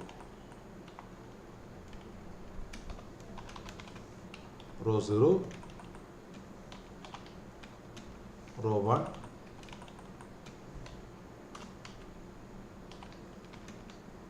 row 2. So how many rows are there? 3. Okay, how did we define this? Okay, that's another mistake, I guess. So we need not transpose because we are using it as 3 what, therefore automatically it will be 3 by, so there is no need of any transpose. So these are the things to verify. So 2, 2.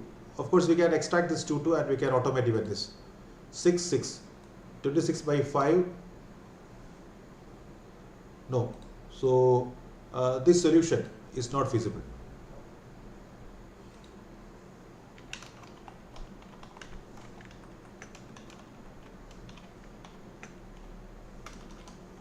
Solution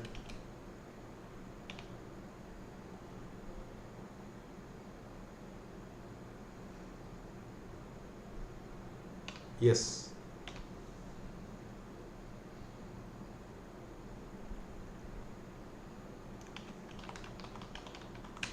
Constraint value is this. Solution 14 by 5, 2 by 5. Constraint value is 2, less than or equal to, that's correct.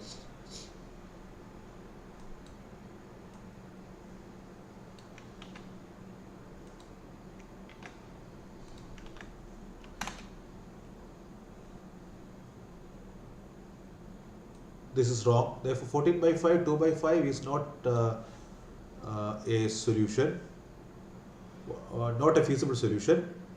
Now, 0 minus 1, this is correct, this is correct, this is correct, correct. So, this point is not appearing in the feasible region basically because 14 by 5, 2 by 5 is not a feasible solution. So 1, 2, 3. So have we changed this to this matrix to 1 minus 2, 2, 1, 2 minus 1. 1 minus 2, 2, 1, 2 minus 1. You can say that there are only 2 lines. Okay, you can say that there are only 2 lines because the other point is the other constraint that's not appearing because that does not actually give a feasible solution. That's going somewhere else. This 13, this value 14 by 5, 14 by 5, 2 by 5, which is approximately 2 point something, 2.9 around. So 1428, therefore it is 2 point how much? 2.8. 2.8 and 0.4. 2.8 and 0.4. Is that appearing anywhere? 0.4 is not appearing anywhere here. So that point is out of these things. Therefore, even without using these things, like even without using the linear programming, the structure, you can directly solve all this directly using the solve method itself. Now, if you want to plot a polygon which is the feasible region, what you can now do is you take all the feasible points. Suppose you take all the feasible points, now define a polygon. You already know how to define a polygon, right? So you already know how to define a polygon and you can draw that. Suppose that you do not want to use this LPP, but instead of that you want to solve it graphically. You want to see it graphically. What you can now do is you can construct a polygon now. But the only problem is that the points must be in order. We don't know in which order the points are going to be. So you need to be really careful in arranging the points. So how do we arrange that exactly? That's another problem. So anyway, let us try to create a polygon first of all. Polygon. So how do we create the polygon? So polygon is using solution value list is already there with us. So just use the polygon. I think this should do. See, this is the polygon we have. What about it here? It's slightly different, right? Probably because of the values, the order in which the values are appearing. The negative values also appearing here.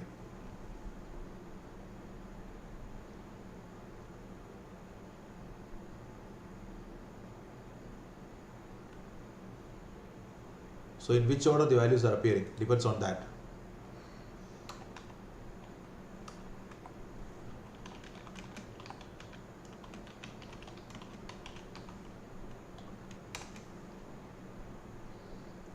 So it starts with 11 by 5, 2 by 5. 11 by 5 is somewhere here.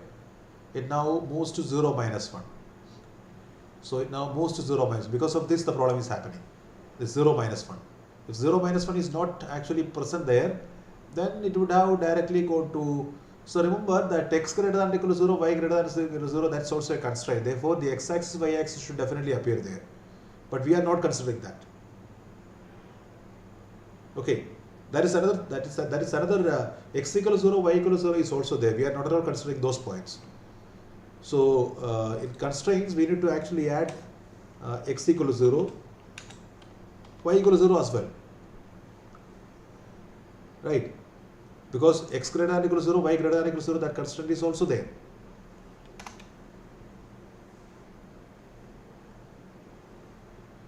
So if we add that, now we need to remove this point. Now we need to remove the non-feasible points.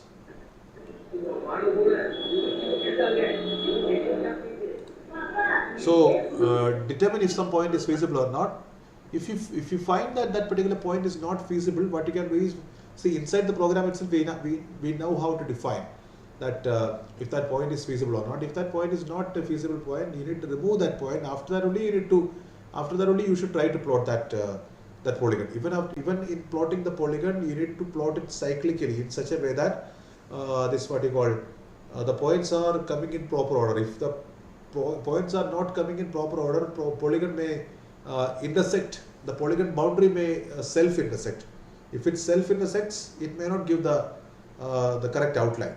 So still this is some work undone is here, some pending work is here.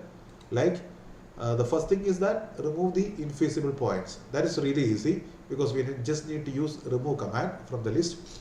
The second one is a little bit difficult.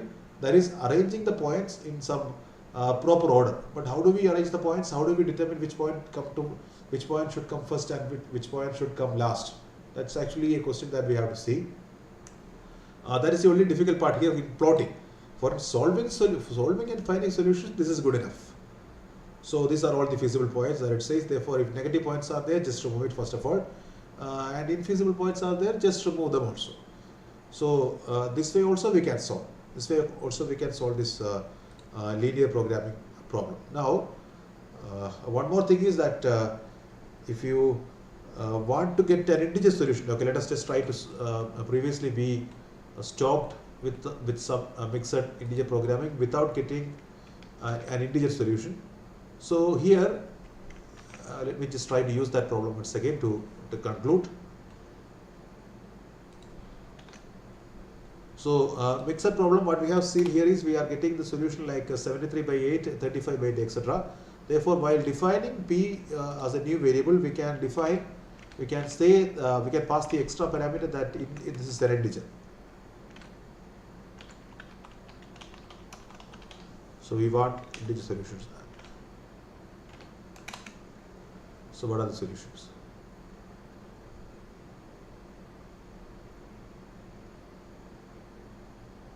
Oh, but this is not implemented.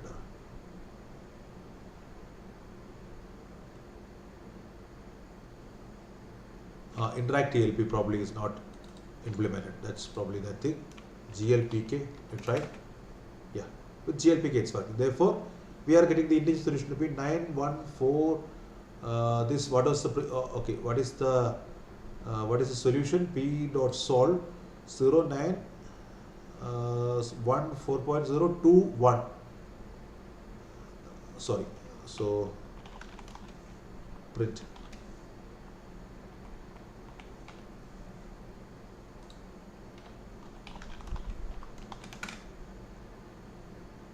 So 121 is the solution here. If we ask for the integer solution, if we ask for the non-integer solution, we get a solution to be 122, slightly different. So the solver needs to be GLPK. Previously also I think interactive didn't actually work.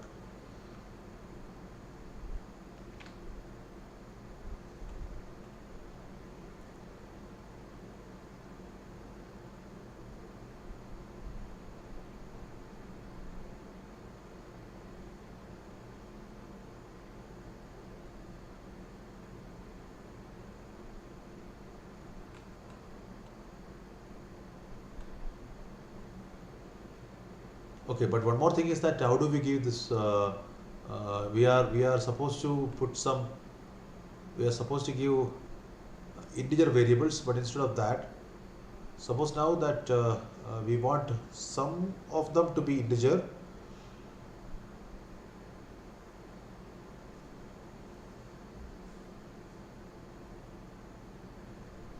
So here x0 is an integer variable, x1 is an integer variable, everything is integer. Now, okay, let us just see once again.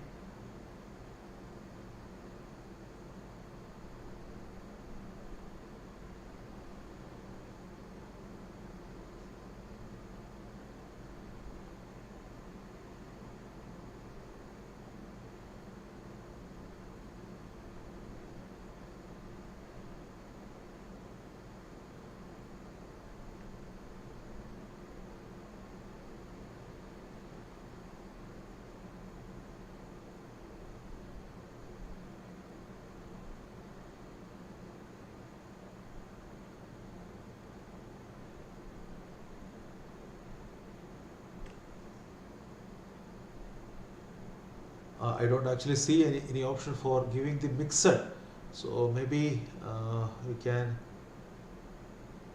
simply define. Can we set the property of one variable to be probably okay? So This is 37.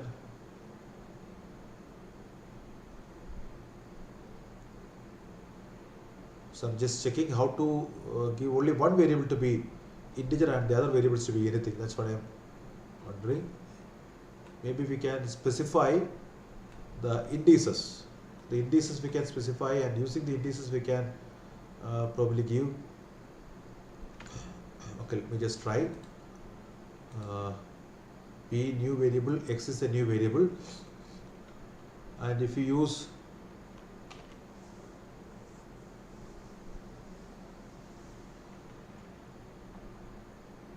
so print X, if we try, what will happen? MIB variable of dimension 1. If we how to set the property of a single variable, that's what I'm thinking. So I'm not seeing that thing, that option. Probably you will be able to find that from the documentation, but somehow it's missing. So it is giving only every variable to be either real or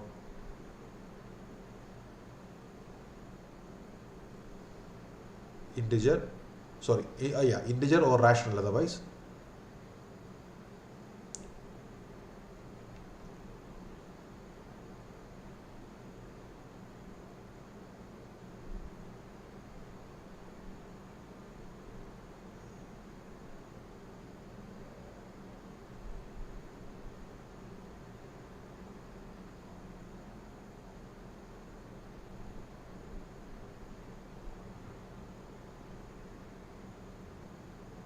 Okay, I didn't get that how to actually give that mixed integer programming, and even though if it says mixed integer programming, I am not seeing the option for passing this. Okay, let me just try to once again mixed integer programming.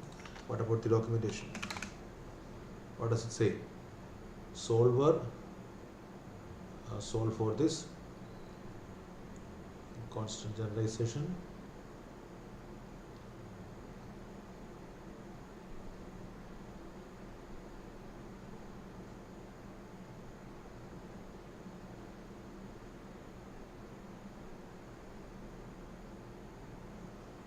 I don't see this. See, the one of the difficulty with Sage is that even though there are documentation files available, documentation files are quite technical, and if you are not spending a lot of time in that documentation file, you will not actually get many of the options.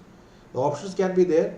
Many of these things are poorly documented. That's why that's one of the advantages of this software like MATLAB and Mathematica. The advantage is that Mathematica and MATLAB, there are very good textbooks available which documents most of the things clearly.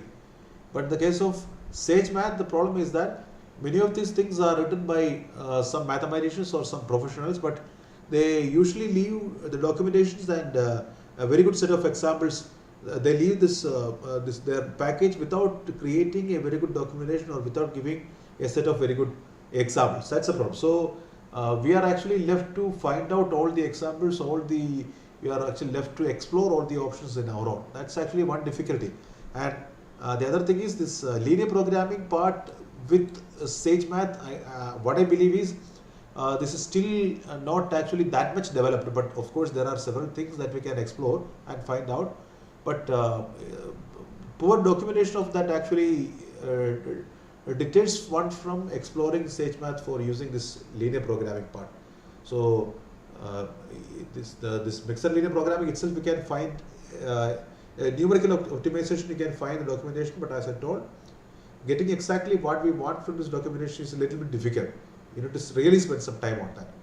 So there is a numerical optimization, what you call documentation available, but as I told, good examples are lacking in that. So you need to find, I'm just pasting that numerical, I will paste that link also. You just try to get that link.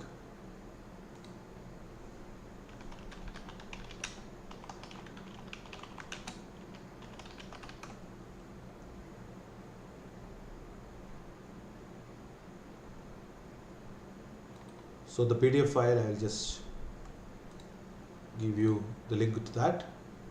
which can be a little bit helpful.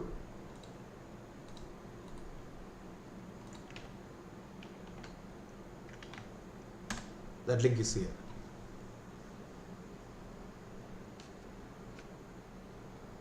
Okay, in the last day I will try to explain one more problem using this numerical optimization. In addition to, so whatever we have previously left, like one problem yesterday we left was how to define an arbitrary operation group.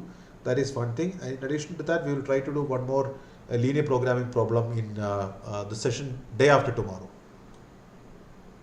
So last day. So the last day we will try to do some unfinished problems mostly.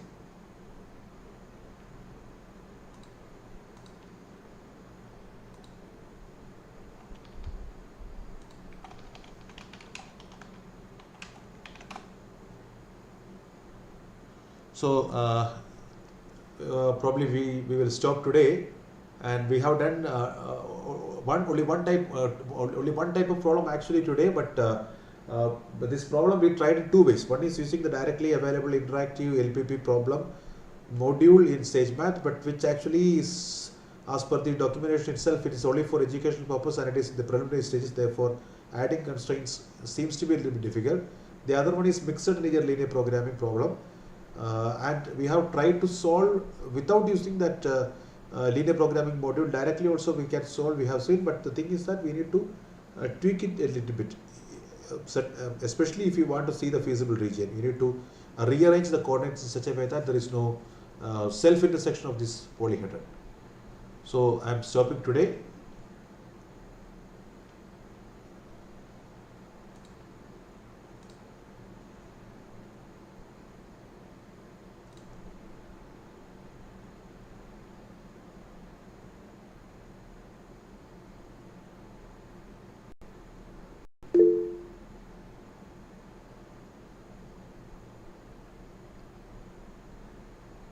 So we will meet then tomorrow at 6, and the topic that we are supposed to discuss is something related to vector calculus and vector plotting, vector field plotting, that the curvature, finding curvature, gradient and curl. So that we will discuss tomorrow, and leaving some extra problems for day after tomorrow. Okay, thank you.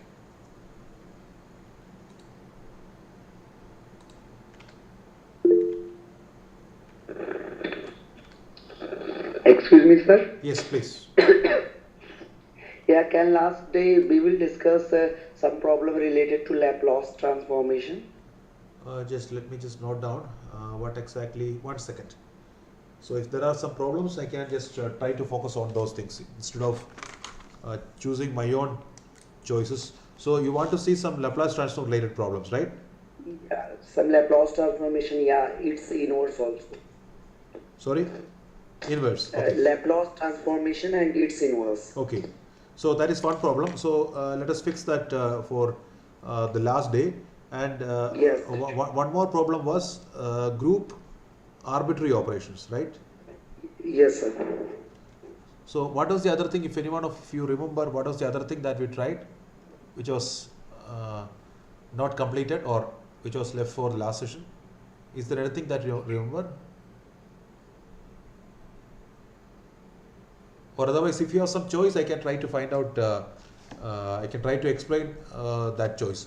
If it is something that is highly unrelated to what we have discussed so far, it will be difficult because we have only one session left for that.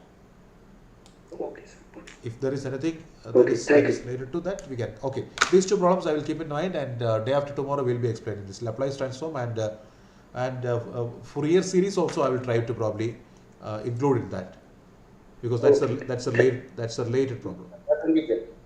Okay, thank you. Sir, you have not taken any lecture about graph theory.